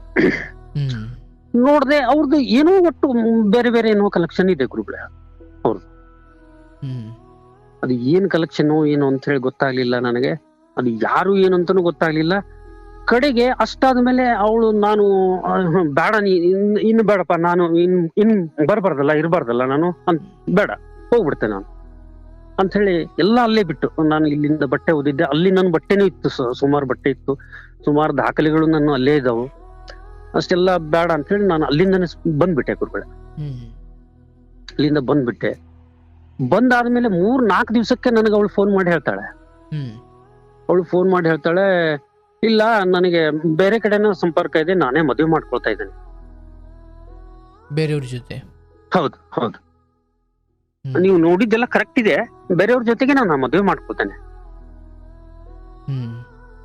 ಅವಾಗ ನನಗನ್ನಿಸ್ತು, ಇಷ್ಟೆಲ್ಲ ನಾನು ಮಾಡಿದ್ದೆ, ಡೈವರ್ಸ್ ಆದ್ಮೇಲೂ ನಾನು ಇಷ್ಟೆಲ್ಲ ಮಾಡಿದ್ನಲ್ಲ ನಿನಗೆ, ಅದೊಂಚೂರು ಕೃತಜ್ಞತೆ ಅನ್ನೋದು ಬೇಡ? ಒಂಚೂರು ಕೃತಜ್ಞತೆ ಬೇಡ? ಅದು ಇಷ್ಟು ಮಾಡಿದೆ ನಾನು. ನೀನ್ ಯಾರಿಗೂ ಕೊಟ್ಟಿಲ್ಲ, ಮಕ್ಕಳಿಗೆ ಕೊಟ್ಟಿದ್ಯಾ, ಹೆಂಡತಿ ಕೊಟ್ಟಿದ್ಯಾ, ನಾನ್ ನಿನ್ಗೇನು ಕೇಳಿಲ್ಲ. ಅಂದ್ರೆ ಅವಾಗ ಡೈವರ್ಸ್ ಟೈಮ್ ನಲ್ಲಿ ನಾನು ಇನ್ ಕೇಳ್ಬೇಕಿತ್ತು, ಕೇಳಲಿಲ್ಲ. ನಾನು ಕೊಟ್ಟಿದ್ದೀನಿ, ಈಗ ಕೊಟ್ಟಿದ್ದೀನಿ ನೀನು, ನಾನು ಮದುವೆ ಆಗೋಳಿದ್ದೇನೆ. ಅಲ್ಲಿಗೆ ಸರಿ ಹೋಯ್ತು ಅಂತ ಆಯ್ತು ಅಂತ ಹೇಳಿ, ಇಲ್ಲ ನಾನು ಕಂಪ್ಲೇಂಟ್ ಮಾಡ್ತೇನೆ, ಅಲ್ಲಿ ಬರ್ತೇನೆ. ಮಾಡು, ನೀ ಕಂಪ್ಲೇಂಟ್ ಮಾಡು, ನೋಡು. ಯಾರಿಗೆ ಕಂಪ್ಲೇಂಟ್ ಮಾಡ್ತೀಯಾ, ಏನ್ ಕೊಟ್ಟೆ ನೀನು? ಈ ವಿಷಯ ನಮ್ಮ ಮಗಳಿಗೆ ಲಾಸ್ಟಿಗೆ ಬರೋ ಮುಂದ್ ಮಗಳಿಗೆ ಕೇಳಿದ್ರೆ, ನೀ ಬೇರೆ ಯಾರಿಗೂ ಕೊಟ್ಟಿಲ್ಲಪ್ಪ. ಅಲ್ಲಮ್ಮ, ನಿನ್ 2 ವರ್ಷದ ಫೀ ಕಟ್ಬೇಕಿತ್ತು, ಕಟ್ಟಿದ್ದೀನಿ. ತಮ್ಮನ ಫೀಸ್ ಕಟ್ಟಿದ್ದೀನಿ, ಸಾಲ ಮಾಡಿ ಕಟ್ಟಿದ್ದೀನಿ ನಾನು. ನನ್ನ ಪರಿಸ್ಥಿತಿ ನೋಡು, ಸಾಲ ಮಾಡಿ. ಯಾರಿಗ್ ಕೊಟ್ಟಿದ್ದೀನಿ ನೀನು? ಮಕ್ಕಳಿಗೆಲ್ಲ ಕೊಟ್ಟಿದ್ದು, ಯಾರಿಗ್ ಕೊಟ್ಟಿದಿ? ಅವ್ರು ಹೇಳುದು ಮಕ್ಕಳು. ಆಯ್ತು ಅಂತ ಹೇಳಿ ವಾಪಸ್ ಬಂದ್ಬಿಟ್ಟೆ ಗುರುಗಳೇ. ನಾನು ಅಲ್ಲಿಂದ ಬಂದೆ. ಅಲ್ಲಿಂದ ಅವ್ರದ್ದು ಫೋನ್ ನಂಬರು ಇಲ್ಲ ನನ್ನ ಹತ್ರ. ಅವ್ರ ಫೋನ್ ಮೆಸೇಜು ಅವ್ರದ್ದು ಏನಿದ್ರು, ಅವ್ರ ಫೋನ್ ನಂಬರೇ ತೆಗೆದ್ಬಿಟ್ಟೇನೆ ನಾನು. ಬೇಡಪ್ಪ, ಇನ್ಮೇಲೆ ಬೇಡ ನನಗೆ. ಇಷ್ಟೆಲ್ಲ ಇದ್ರು ಗುರುಗಳೇ, ಅಂದ್ರೆ ನಮ್ಮ ಹತ್ರ ಈಗ ಸಾಧಾರಣ ಬದುಕಲಿಕ್ಕೆ ದೇವ್ರು ನನ್ ಕೊಟ್ಟಿದ್ದಾನೆ. ಗುರುಗಳೇ, ನನ್ ದೇವ್ರು ಕೊಟ್ಟಿದ್ದಾನೆ, ಸಾಕಷ್ಟು ಕೊಟ್ಟಿದ್ದಾನೆ. ಅದೇ ಹೇಳಿದ್ನಲ್ಲ, 10 ಎಕರೆ ಜಮೀ ಇದೆ, ಅಪ್ಪ ಅಮ್ಮ ಇದ್ದಾರೆ, ತಮ್ಮನಿಗೆ 3 ಜನ ಮಕ್ಕಳಿದ್ದಾರೆ, ಸಣ್ಣ ಮಕ್ಕಳಿದ್ದಾರೆ. ಜಮೀನು ವ್ಯವಸಾಯ ಮಾಡ್ಕೊಂಡು ಹೋಗ್ತಾ ಇದ್ದೇವೆ ಗುರುಗಳೇ. ನಾವು ಬೇರೆ ಕಡೆನೂ ನೋಡ್ತಾ ಇದ್ದೇವೆ ಗುರುಗಳೇ. ನೋಡ್ಬೇಕು, ಈಗಿನ ಕಾಲದಲ್ಲಿ ನೀವು ಹೇಳ್ತಿರ್ತಿರಲ್ಲ, ನಾನು ಸಾಕಷ್ಟು ಪ್ರೋಗ್ರಾಮ್ ನೋಡ್ತಾ ಇದ್ದೇನೆ ಗುರುಗಳೇ. ನಾನು ಖಾಯಂ ನೋಡ್ತಾ ಇದ್ದಾನೆ. ನನ್ನ ಬಿಡುವಿನ ಟೈಮ್ ನಲ್ಲಿ ಅಂತಲ್ಲ, ನಾನು ಖಾಯಂ ನೋಡ್ತಾ ಇದ್ದಾನೆ. ಇದು ನೋಡ್ಲಿಕ್ಕೆ ಸಾಧಾರಣ 8 ತಿಂಗಳ ಆಯ್ತು ಇರ್ಬೇಕು ನಾನು ಗುರುಗಳೇ. ಕಾರ್ಯಕ್ರಮ ನೋಡ್ತಾ ಇದ್ದಾನೆ. ಎಂತೆಂತ ಪ್ರೋಗ್ರಾಮ್ ಇದಾವೆ, ಎಂತೆಂತ ಹೊಯ್ಗೆ ದೇವ್ರು ಪರಮಾತ್ಮ, ಕೃಷ್ಣ ಪರಮಾತ್ಮ ನಿಮ್ಮ ಅವತಾರದಲ್ಲಿ ಇದ್ದಾನೆ. ನೀವೇ ಕೃಷ್ಣ ಪರಮಾತ್ಮ, ನನ್ನ ಒಂದು ಅನಿಸಿಕೆ ಗುರುಗಳೇ. ಕೃಷ್ಣ ಪರಮಾತ್ಮ ನೀವೇ 2ನೇ ಅವತಾರ. ಬಟ್ ಅದಾದ್ಮೇಲೆ 2ನೇ ಸಲ ನಂಬುದ್ರಲ್ಲ, ಆ ಸಮಯದಲ್ಲಿ ತಾಯಿ ತಂದೆ ಒಂದೇ ಬಾರಿ ಹೋಗ್ಬಿಡಪ್ಪ ಅಂತ ಹೇಳಿದ್ರ, ಅಥವಾ ಅವರು ಒಂಚೂರು ಮೊದ್ಲೇ ಎಚ್ಚರಿಕೆ ನೀಡಿ ಆಮೇಲೆ? ಇಲ್ಲ ಗುರುಗಳೇ, ಅವ್ರು ಹೇಳಿದ್ರು ಗುರುಗಳೇ, ಇಲ್ಲ ಒಂದೇ ಸಲ ನೋಡು ನಿನಗೆ. ಅಂದ್ರೆ ಇಲ್ಲಿ ನಮ್ಮ ಆಪ್ತರೊಬ್ರು ಡಾಕ್ಟರ್ ಇದ್ದಾರೆ, ಹಿರೇಮಠ ಅಂತ ಹೇಳಿ ಅವರು ಡಾಕ್ಟರ್. ಅಲ್ಲ ಬಸವರಾಜ, ನೀನು ಹೋಗ್ತಾ ಇದ್ದಿ, ಹೌದು ಮರೆಯ, ಏನು ನೋಡ್ಕೊಳ್ಳೋ ಮರೆಯ. ಒಂದ್ಸಲ ಅವ್ರು ನೋಡು, ಅವರೆಲ್ಲ ಡೈವರ್ಸು ಹೋಗಿದಾರೆ, ಡೈವರ್ಸು ತಗೊಂಡ್ಬಿಟ್ಟಾರ, ಮತ್ ನೀನು ಹೋಗ್ಕೊಂಡು ಏನೋ ನೋಡೋ, ಹುಷಾರಿರ್ಬೇಕು ನೀನು ಅಂತ ಹೇಳ್ತಾ ಇದ್ರು ನನಗೆ. ಅಪ್ಪ ಅಮ್ಮನೂ ಹೇಳಿದ್ರು ನನಗೆ. ಇವ್ರು ಯಾರ ಮಾತು ಕೇಳಿಲ್ಲ ಗುರುಗಳೇ, ನಾನು ಕೇಳಿಲ್ಲ. ಅಂದ್ರೆ ಒಂದ್ ನಮೂನೆ ಆ ಬಾಂಧವ್ಯ, ಅದು ಮಕ್ಕಳು ಹೆಂಡತಿ ಅನ್ನೋ ಬಾಂಧವ್ಯ. ನಾನು ಮತ್ ಹೋದೆ, ಸುಮಾರು 2.5-3 ಲಕ್ಷ ರೂಪಾಯಿ ಸಾಲ ಮಾಡ್ಕೊಂಡೆ. ಏನ್ ಮಾಡಿದ್ರು ನೋಡಿ, ಇಲ್ಲಿ ಒಂದು ವಿಚಿತ್ರ ಅಂದ್ರೆ, ಯಾವಾಗ ಅವರು ಸ್ವತಃ ನಿಮ್ಮ ಹೆಂಡತಿಯ ಸ್ಥಾನದಲ್ಲಿದ್ರೋ ಆಗಲೇ ಅವ್ರಿಗೆ ನೀವು ಕಡಿವಾಣ ಹಾಕ್ಲಿಕ್ಕೆ ಆಗಿರ್ಲಿಲ್ಲ. ಹೌದು ಗುರು. ಆದರೆ ನೀವು ದುರಂತದ ಆಲೋಚನೆ ಏನು ಮಾಡಿದ್ರಿ ಅಂದರೆ, ಡೈವರ್ಸ್ ಎಲ್ಲ ಆದಮೇಲೆ ಅಲ್ಲಿ ಇವನ್ ಯಾವನ್ನೋ ಒಬ್ಬನ ಕರ್ಗಮನ್ ಮನೇಲಿ ಇಟ್ಕೊಂಡ್ರು ನೀವು ಕೇಳೋ ಅಧಿಕಾರವೇ ಇರಲಿಲ್ಲ ಆ್ಯಕ್ಚುಲಿ. ಅಂದರೆ ಅಲ್ಲಿ ಹೆಂಡತಿ ಆಗಿದ್ದ ಕಾಲದಲ್ಲೇ ನೀವು ಅದನ್ನು ಗದರಿ ಸರಿ ಮಾಡ್ಲಿಕ್ಕಾಗಲಿಲ್ಲ, ಅಥವಾ ನಿಮಗೆ ಅವತ್ತಾಗ ಅದು ಸ್ಫೂರ್ತಿ ಗೊತ್ತಾಗಲಿಲ್ವೋ, ಅಥವಾ ಆ ಸಮಯದಲ್ಲಿ ನಿಮಗೆ ಅಧಿಕಾರ ಇತ್ತು ಬಟ್ ಅಲ್ಲೇ ಕೆಲವೊಂದು ಬದಲಾವಣೆ ಮಾಡೋಕ್ಕಾಗಿಲ್ಲ ಅಂದರೆ ಡೈವರ್ಸ್ ಆಗಿರೋ ನೀವು ಏನೋ ಮೇಲ್ನೋಟಕ್ಕೆ ಮೆಸೇಜ್ಗಳಲ್ಲಾಗಿರೋ ನಿಮ್ಮ ಡೈವರ್ಸ್ ನಂತರದ ಒಪ್ಪಂದ ಅದಕ್ಕೆ ಯಾವುದೇ ಮಹತ್ವ ಇರಲಿಲ್ಲ ಅಲ್ವಾ? ಕೇವಲ ಅದು ನಿಮ್ಮಿಬ್ಬರ ನಡುವೆ ನಡೆದ ಒಂದು ರಾತ್ರಿಯ ಒಪ್ಪಂದವೇ ಹೊರತು ಡೈವರ್ಸ್ ಆದ ನಂತರ ಇಲ್ಲ ಮತ್ತೆ ಸಿಕ್ತು ಡೈವರ್ಸ್ ವಾಪಸ್ ತಗೊಂಡ್ಬಿಡೋಣ ತಗೊಂಡ್ಬಿಟ್ಟು ಆ ಪ್ರಕ್ರಿಯೆನೆಲ್ಲ ಮುಕ್ತಾಯ ಮಾಡಿ ನಿಮ್ಮನ್ನು ಕರೆಸ್ಕೊಂಡಿರ್ಲಿಲ್ಲ. ಸುಮ್ಮನೆ ಹೇಳಿದ್ರಷ್ಟೇ. ತಗೊಂಡಿದ್ರಾ? ಡೈವರ್ಸ್ ತಗೊಂಡ್ಬಿಟ್ಟಿದೀನಿ ಈಗ ಬಾ ವಾಪಸ್ ಅಂತ ಹೇಳಿದ್ರ? ತಗೊಂಡಿದ್ರ ಅವರು ಡೈವರ್ಸ್ ವಾಪಸ್ ತಗೊಂಡಿದ್ರ? ಇಲ್ಲ ಇಲ್ಲ ಗುರುಗಳೇ, ಇಲ್ಲ. ಅಂದ್ರೆ ಹೇಳಿದ್ರಷ್ಟೇ. ಹೌದು ಹೌದು. ಅಂದ್ರೆ ಬಹುಶಃ ಆ ಸಮಯದಲ್ಲಿ ಅವ್ರಿಗೂ ಏನು ಅನ್ಸಿದ್ದು ಅಥವಾ ಅವ್ರಿಗೂ ಮಾತಾಡ್ಬೇಕು ಅನ್ಸಿರ್ಬೋದು, ಅಥವಾ ನೀವು ಮಾತಾಡ್ತಿದ್ರಿ. ಆ ನಶೆಗಳಲ್ಲಿ ಮಾತಾಡ್ಕೊಂಡಿರೋ ಮಾತುಗಳೇ ಹೊರತು ಆಕೆ ಇಲ್ಲ ನಾನು ನಾಳೆ ಹೋಗಿ ವಾಪಸ್ ತಗೊಂಡ್ಬಿಡ್ತೀನಿ ಆಮೇಲೆ ನೀನು ಬರೆಯುವಂತೆ ಅಂತ ಹೋಗಿ ಕೋರ್ಟ್ಗೆ ಹೋಗಿ ವಾಪಸ್ ತಗೊಂಡೇ ನಿಮ್ಮನ್ನು ಕರೆಸ್ಕೊಳ್ಳಿಲ್ಲ. ಇಲ್ಲ ಗುರುಗಳೇ, ಇಲ್ಲ ಇಲ್ಲ. ನಿಮಗೆ ಮಕ್ಕಳ ಮೇಲಿನ ಕಾಳಜಿಯೋ ಪ್ರೀತಿಯೋ ಜವಾಬ್ದಾರಿಯ ಕೂಗೋ ಏನೋ ಕರ್ತವ್ಯದ ಕೂಗೋ ನೀವು ಹೋದ್ರಿ ಮಾಡಿದ್ರಿ. ಆದರೆ ಯಾವಾಗಲಾದರೂ ಅಷ್ಟೇ ಈ ಲೋಕ ಹೇಗೆ ವರ್ತಿಸುತ್ತೆ ಅಂದರೆ, ಈಗ ಒಬ್ಬ ಹುಡುಗ ಶಾಲೆಯಲ್ಲಿದ್ದಾಗ ಮೇಷ್ಟ್ರಿಗೆ ಹೆದರ್ತಾ ಇದ್ದ. ಯಾಕೋ ಅವನು ದಡ್ಡ, ಓದೋಕೆ ಆಗ್ತಿರ್ಲಿಲ್ಲ ಅವನಿಗೆ ಓದು ಸರಸ್ವತಿ ಹತ್ತಲಿಲ್ಲ, ಅವನು ಹೋಮ್ವರ್ಕ್ ಮಾಡ್ತಿರ್ಲಿಲ್ಲ, ಮೇಷ್ಟ್ರ ಕೈಲಿ ಬಾಯಿಗೆ ಬಂದಂಗೆ ಬಯಸ್ಕೊಳ್ತಿದ್ದ, ಮೇಷ್ಟ್ರು ಅಂದರೆ ಹೆದರ್ತಾ ಇದ್ದ. ಅದೇ ಅವನು ಇನ್ನು ಓದಲ್ಲ ಬಿಡು ಅಂತ 10ನೇ ಕ್ಲಾಸ್ ಫೇಲ್ ಆಯಿತು, ಅಲ್ಲೆಲ್ಲೋ ಆಡು ಕುರಿ ದನ ಮೇಯಿಸ್ಕೊಂಡು ಏನೋ ಬದುಕ್ತಾ ಇದ್ದ ಪಾಪ. ಆದರೆ ಶಾಲೆಯಿಂದ ಹೊರಗಡೆ ಬಂದ ಮೇಲೆ ಯಾವ ಹುಡುಗ ಶಾಲೆಯಲ್ಲಿದ್ದಾಗ ಮೇಷ್ಟ್ರು ಕಂಡ್ರೆ ಗಡಗಡ ಗಡಗಡ ನಡುಗ್ತಾ ಇದ್ನೋ, 10ನೇ ಕ್ಲಾಸ್ ಮೀರಿ ಮನೆ ಹತ್ರ ಓಡಾಡ್ಕೊಂಡಿರ್ಬೇಕಾದ್ರೆ ಮೇಷ್ಟ್ರನ್ನ ನಡ್ಕೊಂಬಂದ್ರು ಮೇಷ್ಟ್ರ ನಮಸ್ಕಾರ ಅನ್ನೋಷ್ಟು ಧೈರ್ಯ ಬಂದ್ಬಿಟ್ಟಿರುತ್ತೆ. ಅಂದ್ರೆ ಶಾಲೆಯಲ್ಲಿದ್ದಾಗ ಭಯ ಪಡ್ತಿದ್ದ ಸರಿ, ಆದ್ರೆ ಹೊರಗಡೆ ಬಂದಾಗ ಅವನು ಭಯ ಪಡ್ಲಿಕ್ಕೆ ಕಾರಣ ಇಲ್ಲ. ಈಗ ಹೆಂಡತಿ ನಿಮ್ಮ ಪತ್ನಿ ಅಂತ ಅನಿಸಿಕೊಂಡ ಸಂದರ್ಭದಲ್ಲಿ ಒಂದು ಭಯ ಭಕ್ತಿ ಇದ್ರೆ, ಆದರೆ ಹೊರಗಡೆ ಬಂದು ನೀವು ಮತ್ತೆ ಮೆಸೇಜ್ ಮೂಲಕ ಹೋಗಿ ಕೂತ್ಕೊಂಡು ಮಾತ್ರಕ್ಕೆ ಅಲ್ಲಿ ಭಯ ಪಡ್ಲಿಕ್ಕೆ ಕಾರಣ ಇಲ್ಲ. ನನ್ನ ಗಂಡ ಇಲ್ವೇ ಇಲ್ಲ ಅಲ್ಲಿ. ಊಟಿಸಿದೀಯಾ, ನೀನೇನೋ ಸೇವೆ ಮಾಡ್ತಿದೀಯಾ, ಅದ್ ನೀನ್ ಕರ್ಮ, ನೀನ್ ಮಾಡ್ಲೇಬೇಕು ಅನ್ನೋದು ಅವ್ರ ಮನ್ಸಲ್ಲಿ ಇತ್ತೆ ಹೊರತು ಅಯ್ಯೋ ತಡಿಯಪ್ಪ ಮತ್ತೆ ಎಲ್ಲ ಸರಿ ಹೋಗ್ಬಿಟ್ಟಿದೆ ಈಗೆಲ್ಲೂ ಕೆಡಿಸ್ಕೊಳ್ದಂಗೆ ಸರಿ ಹೋಗೋಣ ಅನ್ನೋ ಒಟ್ಟಾರೆ ಶ್ರೇಷ್ಠ ಉದ್ದೇಶ ಅವರಲ್ಲಿ ಇರಲೇ ಇರ್ಲಿಲ್ಲ. ಅದೆಲ್ಲ ಫೀಸ್ ಎಲ್ಲ ಬಾಕಿ ಇತ್ತೇನೋ ಅದಕ್ಕೆ ಹೋಗಿದ್ದೀರಾ. ಈಗ ನಾನು ಅವ್ರು ಸರಿ ತಪ್ಪು ಅಂತ ನಾನು ಹೇಳಲ್ಲ, ಆದರೆ ಮೊದಲನೇ ಬಾರಿ ಒಂದು ಸಂಬಂಧ ಕಿತ್ಕೊಂಡು ಹೋದ ಮೇಲೆ ಅಥವಾ ಅತ್ತೆ ಮಾವ ಗಂಡ ಈ ಎಲ್ಲವನ್ನ ತೊರೆದು ಬದುಕನ್ನು ಡೈವರ್ಸ್ ಮೂಲಕ ತಗೊಂಡು ಹೋದವರು, ಒಂದು ಸ್ವತಂತ್ರದ ರುಚಿ ನೋಡಿರೋರು ಮತ್ತೆ ನಿಮ್ಮ ಅಂಕೆಗೆ ಬೀಳ್ಲಿಕ್ಕೆ, ನಿಮ್ಮ ಕಡಿವಾಣಕ್ಕೆ ಬೀಳ್ಲಿಕ್ಕೆ ತಯಾರಿರಲ್ಲ ಸರ್. ಸ್ವತಂತ್ರದ ರುಚಿ ನೋಡಿರೋರನ್ನ ನೀವು ಅಷ್ಟು ಬೇಗ ಅಂಕಿಗೆ ಅಥವಾ ನಿಮ್ಮ ಹಿಡಿತಕ್ಕೆ ತಗೊಳಕ್ ಸಾಧ್ಯವೇ ಇಲ್ಲ. ಹಾಗಾಗಿ ತಂದೆ ತಾಯಿ ಅಥವಾ ಇಲ್ಲಾರೋ ಒಬ್ರು ಡಾಕ್ಟ್ರು ಇವರೆಲ್ಲ ಹೇಳಿದ್ರು, ನೋಡಪ್ಪ ಹೋಗ್ತಾ ಇದೀಯ ಹುಷಾರ್ ಗಣಿಯ, ಅದೆಲ್ಲ ಸಾಧ್ಯ ಆಗಲ್ಲ, ನೋಡಪ್ಪ ನಿನಗೆ ಬಿಟ್ಟಿದ್ದು ಅಂತ ಅವ್ರ ಮೇಲ್ನೋಟಕ್ಕೆ ಹೇಳಿದ್ರತೆಗೆ. ಬಟ್ ನೀವೇನು ಅಂದ್ಕೊಂಡ್ರಿ, ಈಗ ಇನ್ನೊಂದು ಮದುವೆ ಆಗ್ತೀನಿ ಅಂತ ಹೋದ್ರೆ ಅವಳು ಹೆಂಗಿರ್ತಾಳೋ ಏನೋ ಅಥವಾ ಏನು ಕತೆನೋ, ಈ ಹೆಂಗ್ ಹಳೇದ್ನೇ ಒಂಚೂರು ಸರಿ ಮಾಡ್ಕೊಳ್ಳೋಣ ಅಂದ್ಕೊಂಡು ಹಳೆ ಅನ್ನಕ್ಕೆ ಹೊಸ ಒಗ್ಗರಣೆ ಹಾಕ್ಲಿಕ್ಕೆ ಹೋದ್ರಿ. ಆದ್ರೆ ಅನ್ನವೇ ಅಳಿಸೋಗಿದ್ದಾಗ ಏನು ಒಗ್ಗರಣೆ ಹಾಕಿದ್ರು ಅನ್ನದ ರುಚಿ, ಅನ್ನದ ವಾಸನೆಯೇ ಒಳಸೋಗಿರೋ ವಾಸನೆ ಇರ್ಬೇಕಾದ್ರೆ ಅದಕ್ಕೆ ನೀವು ಏನೇ ಒಗ್ಗರಣೆ ಹಾಕಿದ್ರು, ಒಗ್ಗರಣೆ ಯಾವಾಗ ಚಂದ ಅಂದ್ರೆ ಅನ್ನ ಚೆನ್ನಾಗಿದ್ದಾಗ. ಅನ್ನವೇ ಅಳಿಸಿ ಗಬ್ಬಿರ್ತಾ ಇದೆ ಅದ್ರ ನೀವು ಏನು ಒಗ್ಗರಣೆ ಹಾಕಿದ್ರು ಅನ್ನ ಗಮ್ ಅನ್ನಲ್ಲ. ಹಾಗಾಗಿ ಇಲ್ಲಿ ಯಾರನ್ನು ದೂಷಿಸುವುದಕ್ಕಿಂತ ಕೆಲವೊಮ್ಮೆ ನಾವು ಕಟ್ಕೊಂಡ ಹೆಂಡತಿ ಅಥವಾ ಇವನ್ ನೀವು ಗಂಡ ಇರ್ಬೋದು, ನೀವು ಹೆಂಡತಿ ಇರ್ಬೋದು, ನಮ್ಮ ಜೀವನ ಸಂಗಾತಿಗಳನ್ನು ಅಥವಾ ಅಂಥದ್ದೇನೋ ಸಂಶಯ ಬಂದಾಗ, ಅಯ್ಯೋ ನನ್ನ ಗಂಡ ಬಿಡ್ತಾನೋ ಗೊತ್ತಾದರೆ, ಅಯ್ಯೋ ನನ್ನ ಹೆಂಡತಿ ಬಿಡ್ತಾಳ ಗೊತ್ತಾದರೆ, ಈ ಭಯ ಭಕ್ತಿ ಪರಸ್ಪರ ಇಬ್ಬರಲ್ಲೂ ಇರಬೇಕು. ಆದರೆ ಅವರು ಅವತ್ತಾವತ್ತೋ ಒಂಚೂರು ಹೊರಗಡೆ ದುಡಿಯೋಕೆ ಶುರು ಮಾಡಾದ ಮೇಲೆ ಯಾಕೋ ನಿಮ್ಗೆ ಅವ್ರ ಮೇಲೆ ಒಂಚೂರು ಅನುಮಾನ ಶುರುವಾಯಿತು ಅಂದಾಗ ನೀವು ಯೋಚಿಸ್ಬೋದು, ಅಯ್ಯೋ ನಾನು ಸಡನ್ನಾಗಿ ಬಿಟ್ಟು ಊರ ಕಡೆಗೆ ಬಂದ್ಬಿಟ್ಟು ತಪ್ಪು ಮಾಡಿಬಿಟ್ನಾ. ಬಹುಶಃ ನೀವು ಅಲ್ಲಿ ಯೋಚನೆ ಮಾಡ್ಬೋದು, ಯಾಕಂದರೆ ಈಗೆಲ್ಲ ಮುಗ್ದು ಹೋಗಿದೆ, ಹೌದು, ಇನ್ಯಾವುದು ಅದು ಸರಿ ಹೋಗೋದಲ್ಲ. ಬಟ್ ಮುಂದೆಲ್ಲೋ ಒಂದು ಕಡೆ ಏನೋ ಇಂಥದ್ದೊಂದು ತಪ್ಪು ಕಂಡು ಬಂದ ತಕ್ಷಣ ನಾನು ಬಿಟ್ಬಿಟ್ಟು ಊರ ಕಡೆಗೆ ಬಂದುಬಿಡ್ತೀನಿ ಅಂದಾಗ, ಇದ್ದಾಗಲೇ ಭಯ ಪಡದೇ ಇರೋರು ನೀವು ಬಿಟ್ಟು ಒಂಟಿ ಈ ಕಡೆಗೆ ಬಂದು ಆ ಕಡೆ ಅವರೆಲ್ಲ ಅವ್ರಿಗೆ ಸ್ವಾತಂತ್ರ್ಯ ಇದೆ ಅಂದಾಗ ಅದು ಹೆಂಗೆ ಸರಿ ಹೋಗ್ಲಿಕ್ಕೆ ಸಾಧ್ಯ? ಅವರು ಒಬ್ಬಂಟಿ ಅಥವಾ ಅವರೆಲ್ಲ, ಯಾಕಂದರೆ ನೀವು ಮುಂದಿದ್ದಾಗಲೇ ಭಯ ಭಕ್ತಿ ಇಲ್ಲ ಅಂದವರು, ನೀವು ಹೊರಗಡೆ ಈ ಕಡೆಗೆ ಊರ ಕಡೆಗೆ ಬಂದು ಸೆಟ್ಲ್ ಆದ್ರಿ ಅಥವಾ ಏನೋ ನಿಮಗೆ ಬೇಜಾರಾಯಿತು, ಜಗಳ ಆಡ್ಕೊಂಡು ಒಟ್ಟಿನಾಗ ಈ ಕಡೆಗೆ ಬಂದುಬಿಟ್ರಿ, ಅವರು ಫ್ರೀಡಮ್ ಸಿಕ್ತಲ್ಲ ಮತ್ತು ಅವ್ರಿಗೆ. ಹೌದು ಹೌದು ಹೌದು. ಅಂದರೆ ಮುನ್ಸ್ಕೊಂಡು ಬಂದಿದ್ದು ನಿಮ್ಮ ಮನಸ್ಸಿಗೆ ನೋವಾಗಿದ್ದರಿಂದ ಹೌದು, ಸತ್ಯವಾದರೂ ಕೂಡ ಒಂದು ಸಮಗ್ರ ಸಂಸಾರದ ಹಿತದ ದೃಷ್ಟಿಯಿಂದ ಯಜಮಾನರೆಲ್ಲ ಮುನ್ಸ್ಕೊಂಡು ಊರು ಬಿಟ್ಟು ಹೋಗೋದಾದ್ರೆ ಯಜಮಾನಿ ಇನ್ನೂ ದಾರಿ ತಪ್ತಾಳೆ ಅಲ್ವಾ? ಹೌದು ಹೌದು.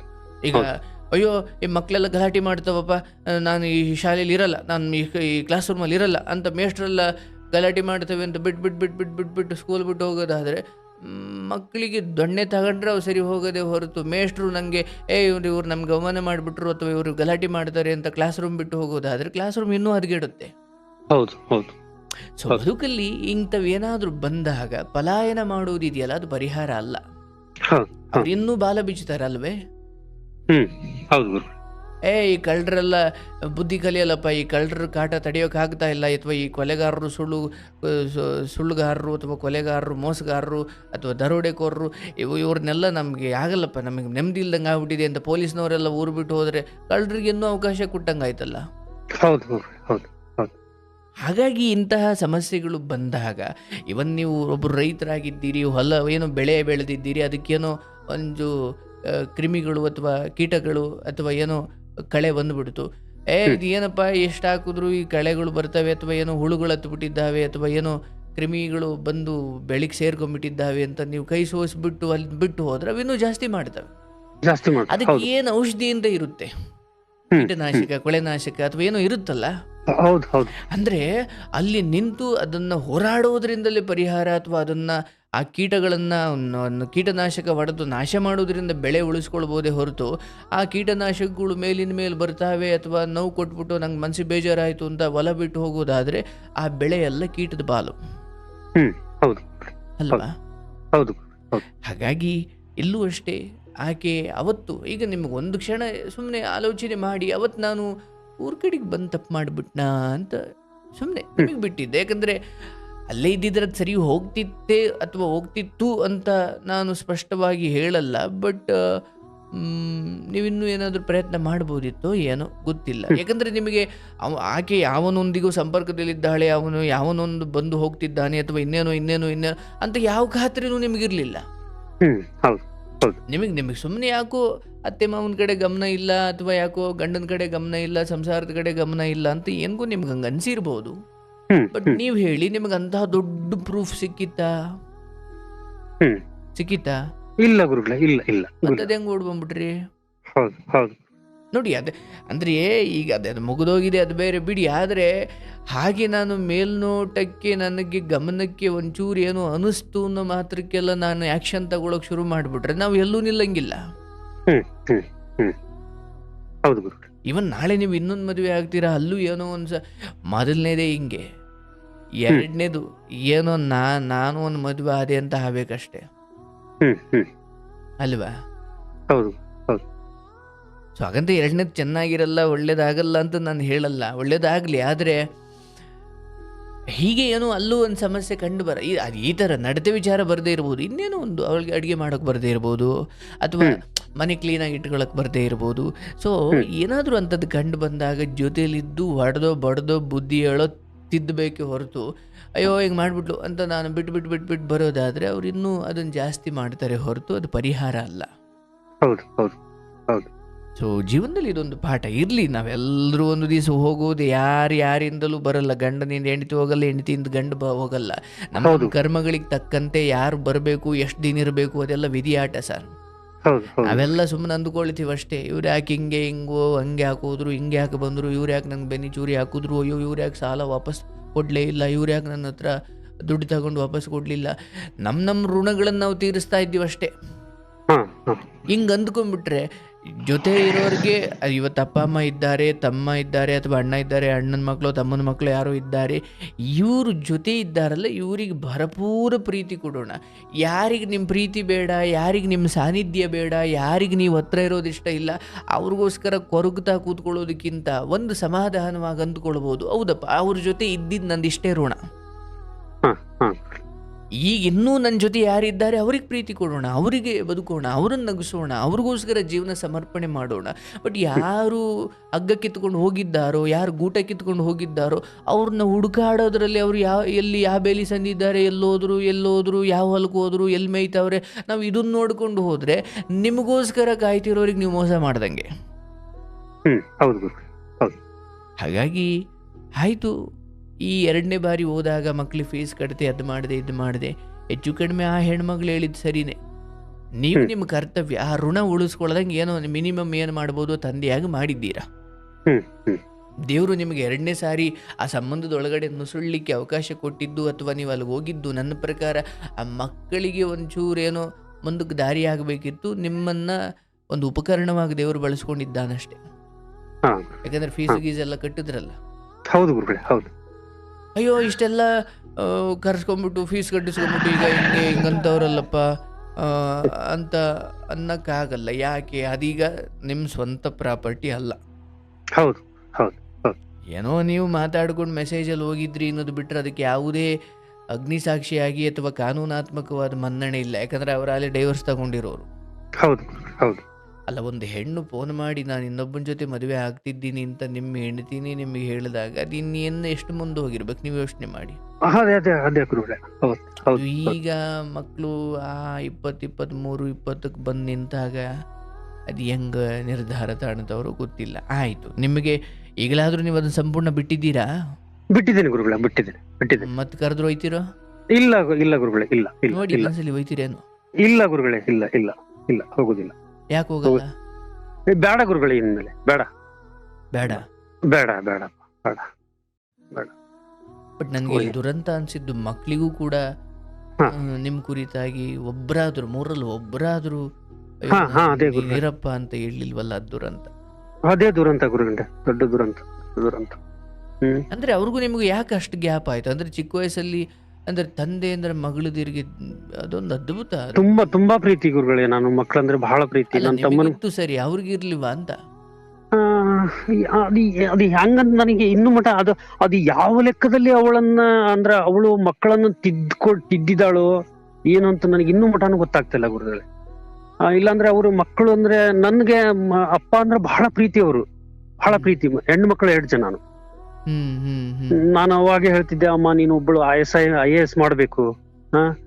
ಒಬ್ಬಳು ಹೇಳ್ತಿದ್ದೆ, ಮಕ್ಕಳು ಚೆನ್ನಾಗಿ ಓದ್ತಾ ಇದ್ದಾರೆ.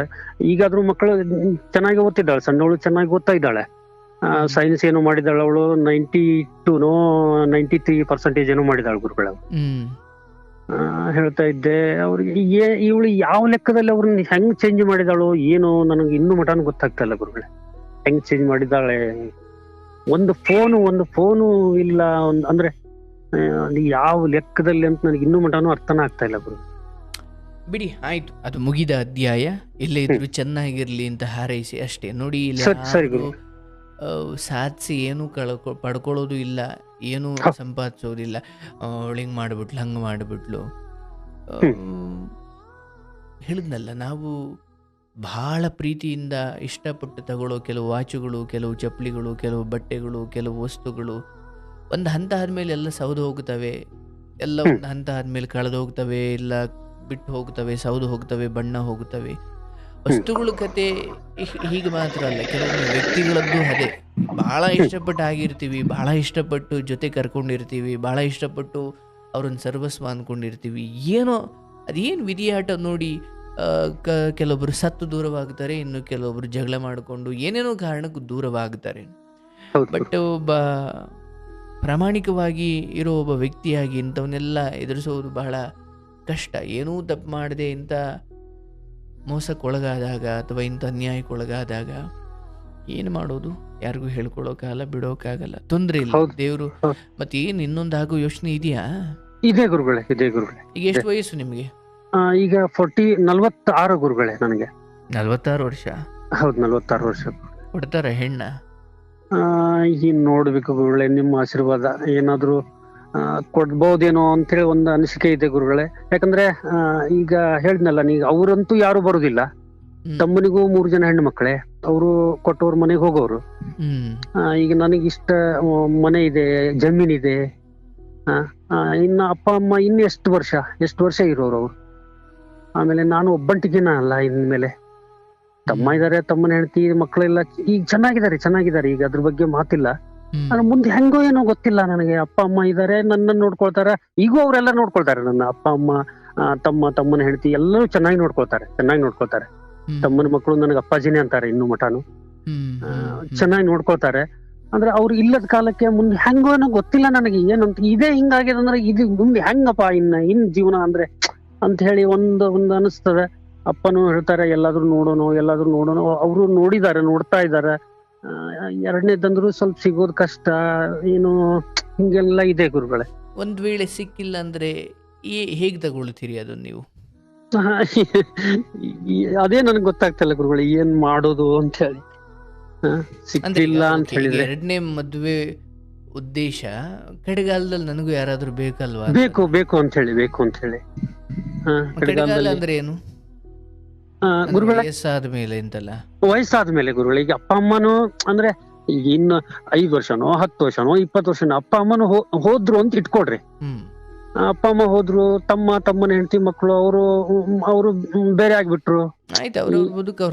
ಅವ್ರವ್ರ ಬದುಕು ನೋಡ್ಕೊಳ್ತಾರೆ. ನನಗೆ ಯಾರು ಅಂತ ಹೇಳಿ, ನನಗೆ ಇನ್ಮೇಲೆ ನನ್ನ ನೋಡ್ಕೊಳ್ಳೋರಾಗ್ಲಿ, ಏನೋ ಒಟ್ಟು ನಾನು ಇಲ್ಲೇ ಅಪ್ಪ ಅಮ್ಮ ಇಲ್ಲದ ಕಾಲಕ್ಕೆ ನನ್ನ ನೋಡ್ಕೊಳ್ಳೋರಾಗ್ಲಿ, ನಾನು ಅವಳನ್ನ ನೋಡ್ಕೊಳ್ಳೋ ಏನೋ ಅದು ಮುಂದೆ ಹಂಗ ಗೊತ್ತಿಲ್ಲ ನನಗೆ. ಹಿಂಗಾಗಿ ಒಂದೇನೋ ಬೇಕು ಅನಿಸ್ತದಲ್ಲ ಗುರುಗಳೇ. ನಮ್ಮ ಆಸ್ತಿಗಾದ್ರೂ ಯಾರಾದ್ರೂ ಬೇಕು.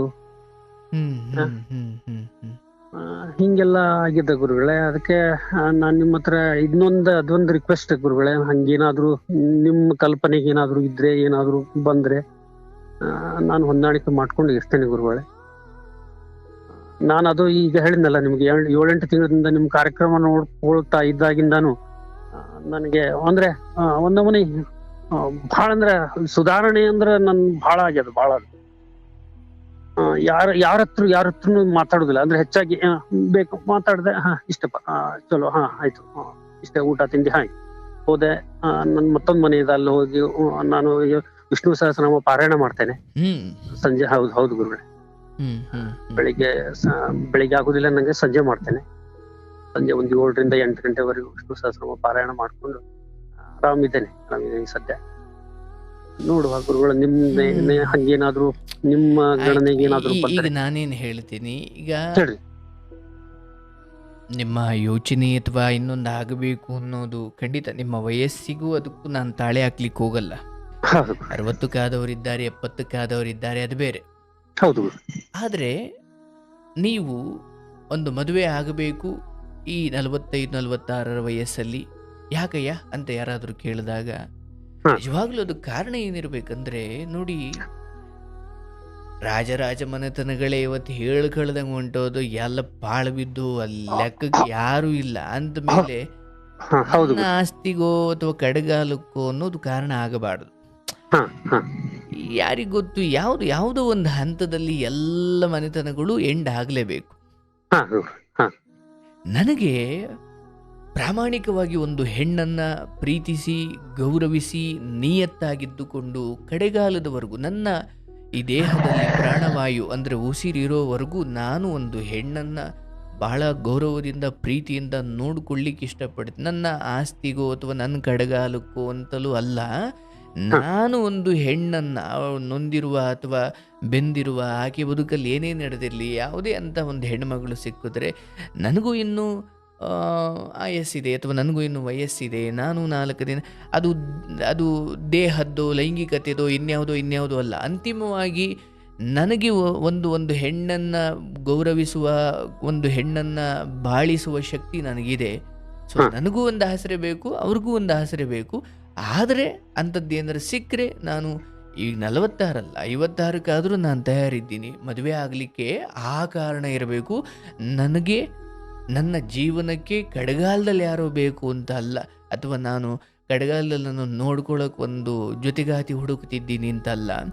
ಈ ಬದುಕಿಗೆ ಕಷ್ಟ ಸುಖ ಹಂಚಿಕೊಂಡು, ಅವ್ರ ದುಃಖ ನಾನು ಕೇಳಿಕೊಂಡು, ನನ್ನ ದುಃಖ ಅವ್ರು ಕೇಳಿಕೊಂಡು, ಅಥವಾ ಪರಸ್ಪರ ಕೈ ಹಿಡ್ಕೊಂಡು ಕಡೆಗಾಲದವರೆಗೂ, ತೀರಾ ಗುಂಡಿವರೆಗೂ ಅಲ್ಲದೆ ಹೋದರೂ ಆ ಸಾಯುವ ಕಡೇ ಕ್ಷಣದಲ್ಲಿ ನಮ್ಮೊಂದಿಗೆ ಅವರು, ಅವರೊಂದಿಗೆ ನಾವು, ಯಾರೂ ಇಲ್ಲದೆ ಸಾಯ್ತಿದ್ದೀನಲ್ಲಪ್ಪ ಅನ್ನೋ ದುಃಖವನ್ನು ನಾನು ನೀಗಿಸ್ಕೊಳ್ಬೇಕು. ಹಾ ಗುರುಗಳೇ. ಹಾ ಬಹುಶಃ ಒಂದು ಹೆಣ್ಣನ್ನು ನನಗೆ ಪ್ರಾಮಾಣಿಕವಾಗಿ ಬಾಳಿಸೋ ಶಕ್ತಿ ಇದೆ, ಬಾಳಿಸ್ತೀನಿ, ಆ ಕಾರಣಕ್ಕೆ ನಾನು ಮದುವೆ ಆಗ್ತೀನಿ, ಈ ಉದ್ದೇಶ ನೀವು ಇಟ್ಟುಕೊಳ್ಬೇಕೆ ಹೊರತು ಕಡೆಗಾಲ ಅಂದರೆ ಯಾವುದು ಕಡೆಗಾಲ, ನಾಳೆನೇ ಇರ್ಬೋದು, ನಾಡಿದ್ದೇ ಇರ್ಬೋದು. ಕಡೆಗಾಲ ಅದು ವಯಸ್ಸಾದ ಮೇಲೆ ಬರುತ್ತೆ ಅನ್ನೋದಕ್ಕೆ ಏನು ಖಾತ್ರಿ ಇಲ್ಲ. ಇಲ್ಲ ಇಲ್ಲ ಗುರುಗಳೇ, ಇಲ್ಲ ಇಲ್ಲ ಇಲ್ಲ. ಯಾಕಂದರೆ ಹೌದು. ಮನೆ ತುಂಬ ಆಳಿದ್ದು, ಕೈಗೆ ಕಾಲಿಗೆ ಆಳುಕಾಳುಗಳಿದ್ದು ಎಲ್ಲ ಇದ್ದರೂ ಕೂಡ ಅಲ್ಲೆಲ್ಲೋ ಬಾತ್ರೂಮಲ್ಲೋ ಅಲ್ಲೆಲ್ಲೋ ಹೋದಾಗ ಆಕ್ಸಿಡೆಂಟಾಗಿ ರಸ್ತೆಯಲ್ಲೋ ಅನಾಥವಾಗಿ ಸಾಯ್ತಾರೆ. ಸಾವು ಯಾವಾಗ ಬರಬೇಕು? ನಿಮ್ಮ ಮನೆ ತುಂಬ ಆಳಿರಲಿ, ದೊಡ್ಡಪ್ಪ ಮಕ್ಕಳು, ಚಿಕ್ಕಪ್ಪ ಮಕ್ಕಳು, ಮೊಮ್ಮಕ್ಕಳು, ಸೊಸೆ, ಮಗ ಎಲ್ಲರೂ ನಿಮ್ಮನ್ನು ನೋಡ್ಕೊಳ್ಳಿಕ್ಕೆ ನೂರಾರು ಜನ ಇದ್ದರೂ ಕೂಡ ನೀವು ಅನಾಥವಾಗೇ ಸಾಯಬೇಕು ಅಂತ ಇದ್ರೆ ಅದನ್ನ ಯಾರೂ ತಪ್ಪಿಸೋಕ್ಕಾಗಲ್ಲ. ಹೌದು ಗುರುಗಳೇ, ಹೌದು. ಹೌದು. ಕಡೆಯ ಬದುಕಿನ ಬಗ್ಗೆ ಇಲ್ಲ.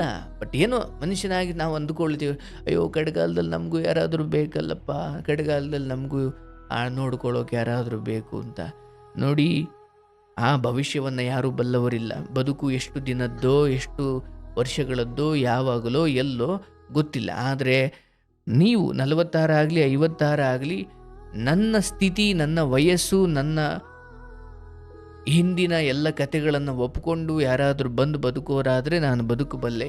ಅದು ಬಿಟ್ಟು ಏನೋ ನಿಮಗೆ ಆಸ್ತಿ ಇದೆ ಅಂತಲೋ ಇನ್ನೇನೋ ಅಂತ ನೀವು, ಯಾಕಂದರೆ ಮದುವೆ ಆಗಲಿ ಅಂತ ನೀವು ಇವನ್ನೆಲ್ಲ ಹೇಳಿಕೊಂಡು ಒತ್ತು ಕೊಟ್ಟು ನಂಗೆ ಆಸ್ತಿ ಇದೆ ಅಥವಾ ಹಿಂಗೆಲ್ಲ ಇದೆ ಅಂತ ಆ ಕಾರಣಕ್ಕೆ ಬಂದು ನಿಮಗೆ ನರಕ ತೋರಿಸೋದವರು ಇದ್ದಾರಲ್ಲ, ಮತ್ತು ಇದಕ್ಕಿಂತ ದೊಡ್ಡ ವರ್ಷ ಆಗ್ಬಿಡುತ್ತಲ್ಲ. ಹೌದು ಗುರುಗಳೇ, ಹೌದು ಹೌದು ಹೌದು.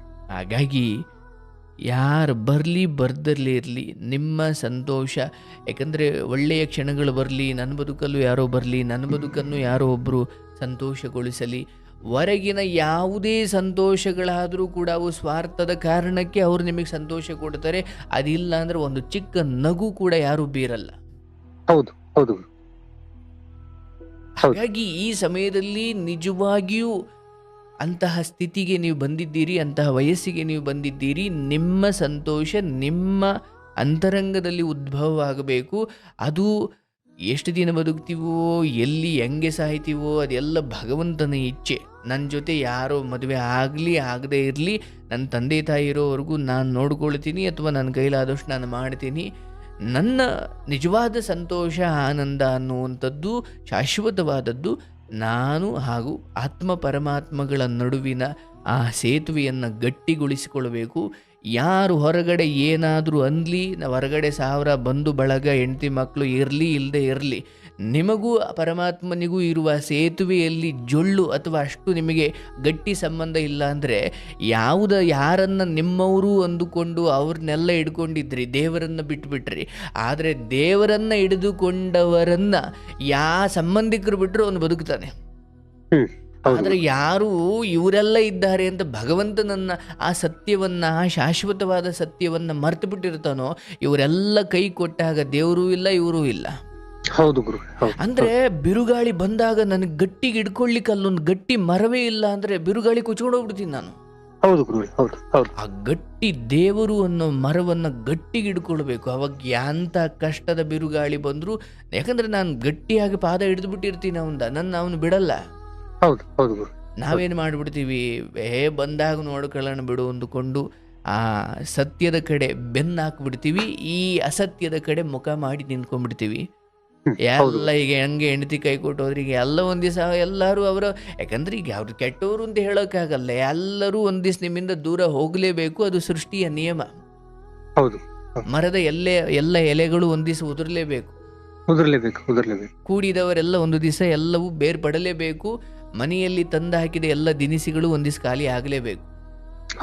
ನೀವು ಅಡಿಗೆ ಮಾಡ್ಕೊಂಡು ತಿಂತಿರೋ ಇಲ್ಲ ಇಲಿಗಳು ತಿಂತವ, ಒಟ್ನ ಖಾಲಿ ಆಗೋದು. ಹೌದು, ಹಾಗೆ ಜೊತೆಗಿರುವ ಎಲ್ಲ ಸಂಬಂಧಗಳು, ಎಲ್ಲ ಬಂಧು ಬಾಂಧವರು, ಹೆಂಡತಿ ಮಕ್ಕಳು, ಬಂಧು ಬಳಗ, ಚಿನ್ನ ಒಡವೆ, ವಜ್ರ ವೈಡೂರ್ಯಗಳು, ಭೋಗ, ಲೋಭ ಎಲ್ಲವೂ ಒಂದು ದಿವಸ ನಿಮ್ಮನ್ನು ತೊರೆದು ಹೋಗಲಿಕ್ಕೆ ಅವು ನಿಮ್ಮ ಹತ್ರ ಬಂದಿರೋದು. ಯಾವ ಶಾಶ್ವತವಾಗಿರುವುದಿಲ್ಲ. ಹಾಗಾಗಿ ಇನ್ನೊಂದು ಹೆಂಡತಿಯಲ್ಲಿ ನನ್ನ ಸಂತೋಷವಿದೆ ಅಂತ ಅಂದುಕೊಂಡ್ರೆ ಅದು ನಿಮ್ಮ ಮೂರ್ಖತನ. ಏನೋ ದೇಹಕ್ಕೆ ಕಾಯಿಲೆ ಬಂದಾಗ ಶುಶ್ರೂಷೆ ಮಾಡಲಿಕ್ಕೆ ಒಬ್ಬರ ಜೊತೆ ಇರ್ಬೋದೇ ಬಿಟ್ಟರೆ ನಿಮ್ಮ ಅಂತರಂಗದ ನಿಜವಾದ ಆನಂದ ಹೊರಗಿನ ಯಾರೂ ಕೊಡ್ಲಿಕ್ಕೆ ಸಾಧ್ಯವಿಲ್ಲ.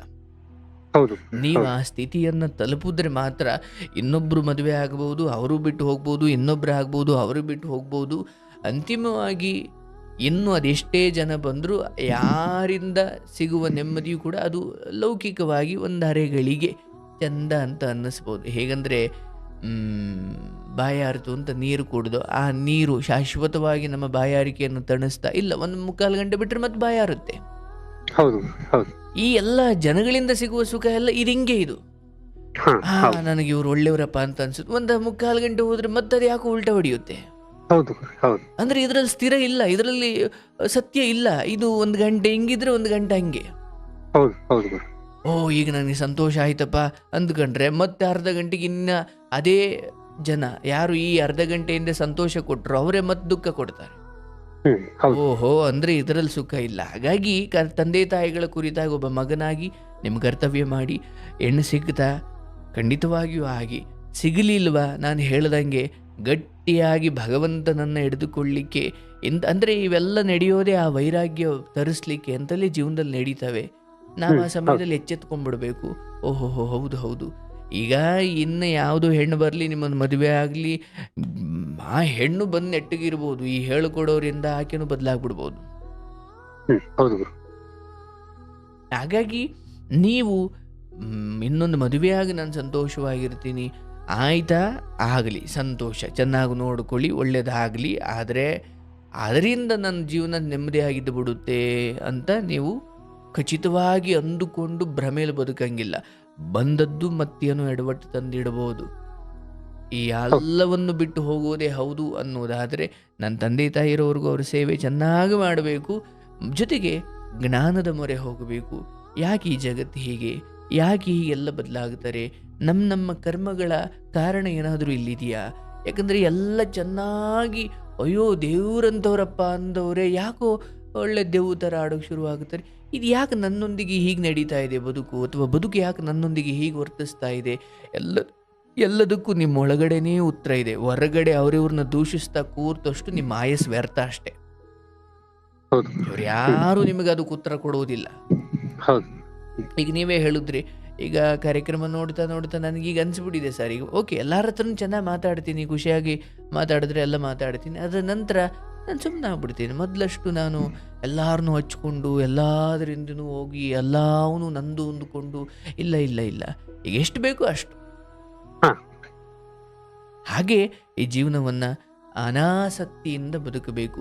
ಎಲ್ಲರನ್ನೂ ಸ್ವಾಗತ ಮಾಡಬೇಕು, ಎಲ್ಲರನ್ನೂ ಬೀಳ್ಕೊಡ್ಬೇಕು. ಬಂದಾಗ ಯಾರೋ ಮನೆಗೆ ಬಂದ್ಬಿಟ್ರು ಮೆರಿಬಾರ್ದು, ಯಾರೋ ಹೋಗ್ಬಿಟ್ರು ಕುಗ್ಗಬಾರ್ದು, ಬಂದಿದ್ದೇ ಹೋಗ್ಲಿಕ್ಕೆ. ಅದಕ್ಕೆ ಭಗವದ್ಗೀತೆಯಲ್ಲಿ ಅದನ್ನ ಬಹಳ ಸ್ಪಷ್ಟವಾಗಿ ಹೇಳ್ತಾರೆ. ಸ್ಥಿತಪ್ರಜ್ಞನು ಮದುವೆ ಆಯಿತು ಅಂತ ಮೆರಿಯಲ್ಲ, ಡೈವರ್ಸ್ ಆಯಿತು ಅಂತ ಕುಗ್ಗಲ್ಲ. ಯಾಕಂದ್ರೆ ಅವನಿಗೆ ಗೊತ್ತು, ಬಂದಿರೋ ಹೆಂಡತಿ ಒಂದು ದಿವಸ ಇಲ್ಲ ಸತ್ತು ದೂರ ಆಗ್ತಾಳೆ, ಇಲ್ಲ ಅವಳಿಗಿಂತ ಮುಂಚೆ ನಾನು ದೂರ ಆಗ್ತೀನಿ. ಅಂದರೆ ಬಿಡುಗಡೆ ಆಗುವುದಂತೂ ಸತ್ಯ. ಕೆಲವೊಬ್ರು ಬದುಕಲು ಬೇಗ ಆಗುತ್ತೆ, ಇನ್ನು ಕೆಲವೊಬ್ರು ಬದುಕಲು ಒಂಚೂರು ಲೇಟ್ ಆಗುತ್ತೆ. ನಿಮ್ಮ ಹೆಂಡತಿ ಡೈವರ್ಸ್ ತಗೊಂಡು ಹೋಗಿರ್ಬೋದು, ಇನ್ನು ಕೆಲವೊಬ್ರು ಹೆಂಡತಿ ಸತ್ತೇ ಹೋಗಿದ್ದಾರೆ. ಒಟ್ಟಿನ ದೂರ ಆಗೋದಂತೂ ಹೌದು. ಹಾಗಾಗಿ ಇದ್ದಷ್ಟು ಸಮಯ ನಾನು ಅವರಿಗೆ ಬೆನ್ನಿ ಚೂರಿ ಆಗ್ಲಿಲ್ಲ ಅನ್ನೋ ಒಂದು ಸಮಾಧಾನ.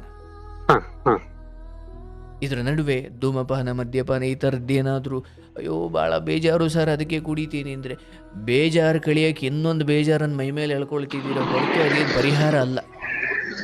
ಅದೊಂದು ಸಾಲ ತೀರ್ಸ್ಲಿಕ್ಕೆ ಇನ್ನೊಂದು ಕಡೆ ಸಾಲ ಮಾಡ್ದಂಗೆ. ಅಲ್ಲ, ಹೆಂಡತಿ ಬಿಟ್ಟು ಹೋದ್ಲು ಸರ್, ಆ ನೋವಲ್ಲಿ ನಾನು ಕುಡಿಯೋಕೆ ಶುರು ಮಾಡಿದೆ ಸರ್. ಆಯ್ತಪ್ಪ, ಹೆಂಡತಿ ಬಿಟ್ಟು ಹೋದ್ಲು ಅನ್ನೋ ಆ ನೋವಿಗೆ ಕುಡಿತಾ ಅನ್ನೋದು ಪರಿಹಾರ ಅಂತ ನೀನು ಹೆಂಗೆ ಅಂದ್ಕೊಂಡೆ? ಇಲ್ಲ ಇಲ್ಲ, ಪರಿಹಾರ ಅಲ್ಲ. ಆಗ ನೋಡಿದ್ರೆ ಅದು ಇನ್ನೊಂದು ಸಮಸ್ಯೆಗೆ ನಾಂದಿ. ಅಲ್ಲಿ ಕಾಯಿಲೆ ಬಂದು ಯಾರಿಗೂ ಬೇಡದವನು ಕುಡಿದು ಕುಡಿದು ಕುಡಿದು ಕಳ್ಳ ಸುಟ್ಟೋಗಿ ಅಥವಾ ಏನೋ ಆಗಿ ಅಥವಾ ಆಕ್ಸಿಡೆಂಟ್ ಆಗಿ ಇನ್ನೇನೋ ಆಗಿ ಯಾರಿಗೂ ಬೇಡದವ್ರು ಆಗ್ತೀರ ಅಷ್ಟೇ. ಹಾಗಾಗಿ ತೊಂದರೆ ಇಲ್ಲ, ಹುಡುಕ್ತಾ ಇದ್ದೀರಾ, ಹುಡುಕಿ ಒಳ್ಳೇದಾಗಲಿ. ಬಟ್ ಮದುವೆಯಿಂದ ನನ್ನ ಬದುಕು ಬಂಗಾರವಾಗುತ್ತೆ ಅನ್ನೋ ವಿಚಾರ ಬಿಡಿ. ಸುಮ್ಮನೆ ಸ್ಥಿತಪ್ರಜ್ಞನಾಗಿ ನಿಮ್ಮ ಪ್ರಯತ್ನ ಮಾಡಿ, ಸಿಕ್ಕಿದ್ರೆ ಆಗಿ, ಸಿಗಲಿಲ್ಲ ಅಂದರೂ ಬದುಕು ಚೆನ್ನಾಗಿದೆ, ಏನು ಕೊರತೆ ಇಲ್ಲ. ನೋಡುವ ದೃಷ್ಟಿಕೋನ ಬದಲಿಸ್ಕೊಳ್ಳಿ ಅಷ್ಟೇ. ಅಯ್ಯೋ ಎಲ್ಲ ಹೆಂಡತಿ ಮಕ್ಳ ಜೊತೆ ಚೆನ್ನಾಗವ್ರೆ, ನನ್ನ ಬದುಕೇನಪ್ಪ ಹಿಂಗೆ, ಅಯ್ಯೋ ನನಗೆ ಈ ಸಂಸಾರ ಅದು ಯಾವನು ಕಂಡಿಡಿದ್ನೋ ಏನು, ನಮಗೆ ಇವ್ರನ್ನೆಲ್ಲ ಬಿಟ್ಟು ಹೋಗ್ಬಿಡ್ಬೇಕು ಅನ್ನೋರು ತುಂಬ ಜನ ಇದ್ದಾರೆ, ನಿಮಗೆ ಗೊತ್ತಿಲ್ಲ ಅಷ್ಟೇ. ಹೌದು. ನೀವು ಕೂಡೋಕು ನೋಡ್ತಾ ಇದ್ರೆ ಇನ್ನು ಕೆಲವರು ಬಿಡಿಸ್ಕೊಳ್ಳೋಕು ನೋಡ್ತಾವ್ರೆ. ಹೌದು ಹೌದು ಕೂಡಿದವನಿಗೆ ಬಿಡಿಸಿಕೊಳ್ಳುವ ಚಿಂತೆ, ಬಿಡಿಸಿಕೊಂಡವನಿಗೆ ಕೂಡಿಕೊಳ್ಳುವ ಚಿಂತೆ. ಇದು ದುರಂತ ಇದು. ಹೌದು ಹೌದು ಅನ್ಸುತ್ತೆ. ಹಾಗಾಗಿ ನಮಗೆ ನಮಗೆ ಏನೇನು ಸ್ಥಿತಿ ಬಂದಿದೆಯೋ ಅದನ್ನ ನಾವು ಬಹಳ ಒಪ್ಕೊಂಡ್ಬಿಡ್ಬೇಕು. ಹೆಂಡತಿ ಬಿಟ್ಟು ಹೋದ್ಲು, ಮಕ್ಕಳು ಬಿಟ್ಟು ಹೋದ್ರು, ಆಯ್ತು ನಾನು ಒಂಟಿ ಅಷ್ಟೇ, ಅದೇ ಒಪ್ಕೊಳ್ಬೇಕು ನಾನು. ನಾನೀಗ ನನ್ನ ಗಮನ ನನ್ನ ಫ್ರೆಂಡ್ಸು ಅವರೆಲ್ಲ ಹೆಂಡತಿ ಮಕ್ಕಳು ಜೊತೆ ಚೆನ್ನಾಗವ್ರೆ ಅಂತ ನನ್ನ ಗಮನ ಆ ಕಡೆಗೆ ಹೋದ್ರೆ ಈಗ ನಿಮಗೆ ಒದಗಿರುವ ಸ್ಥಿತಿ ನಿಮಗೆ ಅಸಹಾಯಕ ಅಥವಾ ಅಸಹಿಷ್ಣುತೆ. ಅಯ್ಯೋ ಥೋ ನನ್ನೇನಪ್ಪ ಹಿಂಗೆ ಒಂಟಿ ಪಿಶಾಚಿ ಆಗ್ಬಿಟ್ಟೆ ಅಂತ ಅನ್ಸುತ್ತೆ. ಬಟ್ ಬಹಳಷ್ಟು ಜನ ಅಯ್ಯೋ ಯಾಕಪ್ಪ ಈ ಬದುಕು, ಎಷ್ಟೋ ಜನ ನೇಣಕಂಡು ಸತ್ತೇ ಹೋಗ್ಬಿಡ್ತಾರೆ ಸಂಸಾರ ತಡೆಯೋಕಾಗ್ದೆ. ಇರ್ಲಿ, ತುಂಬಾ ಕೊರಗ್ಲಿಕ್ಕೆ ಹೋಗ್ಬಿಡಿ. 3 ಹೊತ್ತು ಚೆನ್ನಾಗಿ ಊಟ ಮಾಡಿ ಅಪ್ಪ ಅಮ್ಮನ ಜೊತೆ ಚೆನ್ನಾಗಿ ಖುಷಿಯಿಂದ ಮಾತಾಡಿ, ದೇವರು ಎಲ್ಲ ಚೆನ್ನಾಗಿ ಕೊಟ್ಟಿದ್ದಾನೆ, ಈ ವಿಚಾರದಲ್ಲೂ ದೇವ್ರು ನಿಮ್ಗೆ ಒಳ್ಳೇದು ಮಾಡಲಿ. ಹಂಗೆ ನೊಂದು ಬೆಂದಿರುವ ಯಾವುದೋ ಒಂದು ಹೆಣ್ಮಗಳು ನಿಮ್ಮ ಬದುಕಿಗೆ ಬರಲಿ, ಚೆನ್ನಾಗಿ ನೋಡ್ಕೊಳ್ಳಿ, ಕೊರಗಬೇಡಿ, ಜೀವನ ಚೆನ್ನಾಗಿದೆ, ಒಳ್ಳೇದಾಗ್ಲಿ. ಆಯ್ತು ಗುರುಗಳೇ, ಶುಭವಾಗ್ಲಿ. ಗುರುಗಳೇ ಅಮ್ಮ ಆರಾಮಿದ್ದಾರೆ? ಬಹಳ ಚೆನ್ನಾಗಿದ್ದಾರೆ. ಆಯ್ತು ಆಯ್ತು, ಥ್ಯಾಂಕ್ ಯು. ನಾನು ಒಂದ್ಸಲ ಬರ್ತೇನೆ ಗುರುಗಳೇ, ಅಲ್ಲಿ ಬರ್ಬೇಕು. ದಯವಿಟ್ಟು ಬನ್ನಿ, ದಯವಿಟ್ಟು ಬರ್ತೇನೆ ಗುರು. ಶುಭವಾಗ್ಲಿ. ನಮಸ್ತೆ, ನಮಸ್ಕಾರ. ಗೋವಿಂದ. ಪಾಪ. Govinda Aruna Ahuja is a legendary Bollywood actor, comedian and dancer who dominated the night. ಕೆಲವೊಮ್ಮೆ ಬದುಕು ಎಷ್ಟು ಅನ್ಯಾಯ ಅಂತ ಮೇಲ್ನೋಟಕ್ಕೆ ಅನ್ಸ್ಬಿಡುತ್ತೆ. ಏನಪ್ಪ ಎಲ್ಲ ಚೆನ್ನಾಗಿತ್ತು, ಅವ್ರದ್ದೇ ತಪ್ಪಿಟ್ಕೊಂಡು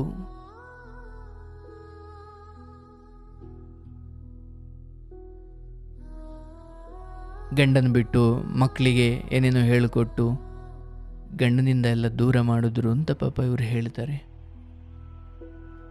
ಆಯಿತು, ಏನೇ ಇರಲಿ, ಅವ್ರವ್ರ ಸಮಯ ಬಂದಾಗ ಏನೇನೋ ನೆಪಗಳಷ್ಟೇ, ದೂರ ಆಗಲೇಬೇಕು. ಅದಕ್ಕೆ ಕೆಲವೊಬ್ಬರು ಮಹನೀಯರು ಅದು ಹೆಂಗೆ ಬದುಕ್ಬಿಟ್ರು ಅಂದರೆ, ಒಂದು ಸಂಸಾರಕ್ಕೆ ಬರಲೇ ಇಲ್ಲ ಅವರು, 2 ಸಂಸಾರಕ್ಕೆ ಬಂದರೂ ಕೂಡ ಒಂದಲ್ಲ ಒಂದು ದಿವಸ ಎಲ್ಲ ಕಿತ್ಕೊಂಡು ಹೋಗೋದೆ. ತಯಾರಾಗಿರೋದಿದೆಯಲ್ಲ ಆ ಸ್ಥಿತಪ್ರಜ್ಞನ ಸ್ಥಿತಿ. ಭಗವದ್ಗೀತೆಯ 2ನೇ ಅಧ್ಯಾಯದಲ್ಲಿ ಹೇಳ್ತಾನೆ ಕೃಷ್ಣ, ಈ ಬಂಡೆಯ ಮೇಲೆ ಮಳೆ ಉಯ್ದರೆ ಅಥವಾ ಬಂಡೆಯ ಮೇಲೆ ಮಳೆ ಬಿದ್ದಾಗ ಬಂಡೆಯನ್ನು ಕೊರ್ಕೊಂಡು ಬಂಡೆ ಒಳಗಡೆ ಹೋಗಲ್ಲ, ಬಂಡೆ ಮೇಲೆ ಬಿದ್ದು ಜಾರ ಹಾಗೆ ಕೆಳಗೆ ಬೀಳುತ್ತೆ. ಸ್ಥಿತಪ್ರಜ್ಞ ಬಂಡೆ ಹಾಗಿರ್ತಾನೆ, ಅವನ ಮೇಲೆ ಮಳೆ ಬೀಳುತ್ತೆ ಅಂದರೆ ಕಷ್ಟ ಅನ್ನೋ ಮಳೆ, ಸಂಕಷ್ಟ ಅನ್ನೋ ಮಳೆ ಬೀಳುತ್ತೆ, ಆದರೆ ಒಳಗಡೆ ಬೀಳ್ಲಿಕ್ಕೆ ಬಿಡಲ್ಲ, ಜಾರ್ಖಂಡ್ ಕೆಳಗೆ ಬಿದ್ದು ಹೋಗಬೇಕು, ಹಾಗಿರ್ತಾನೆ ಸ್ಥಿತಪ್ರಜ್ಞ ಅಂತ. ನಮ್ಮ ಬದುಕಲ್ಲ ಹಾಗಲ್ಲ. ಯಾರೋ ಒಂಚೂರು ಏನೋ ಅಂದ್ಬಿಟ್ರೆ ಒಳಗೆ ಹೃದಯದೊಳಗೆ ತಗೊಂಡು ಕೂಗಾಡಿ ಕಿರ್ಚಾಡಿ ಡಿಪ್ರೆಷನ್ಗೆ ಹೋಗಿ ಹೆಚ್ಚು ಕಮ್ಮಿ ಸತ್ತೇ ಹೋಗ್ಬಿಡ್ತಾರೆ ಕೆಲವೊಬ್ಬರು. ಬಂಡೆಯಂತೆ ಬದುಕಬೇಕು ಅಂತಾರೆ.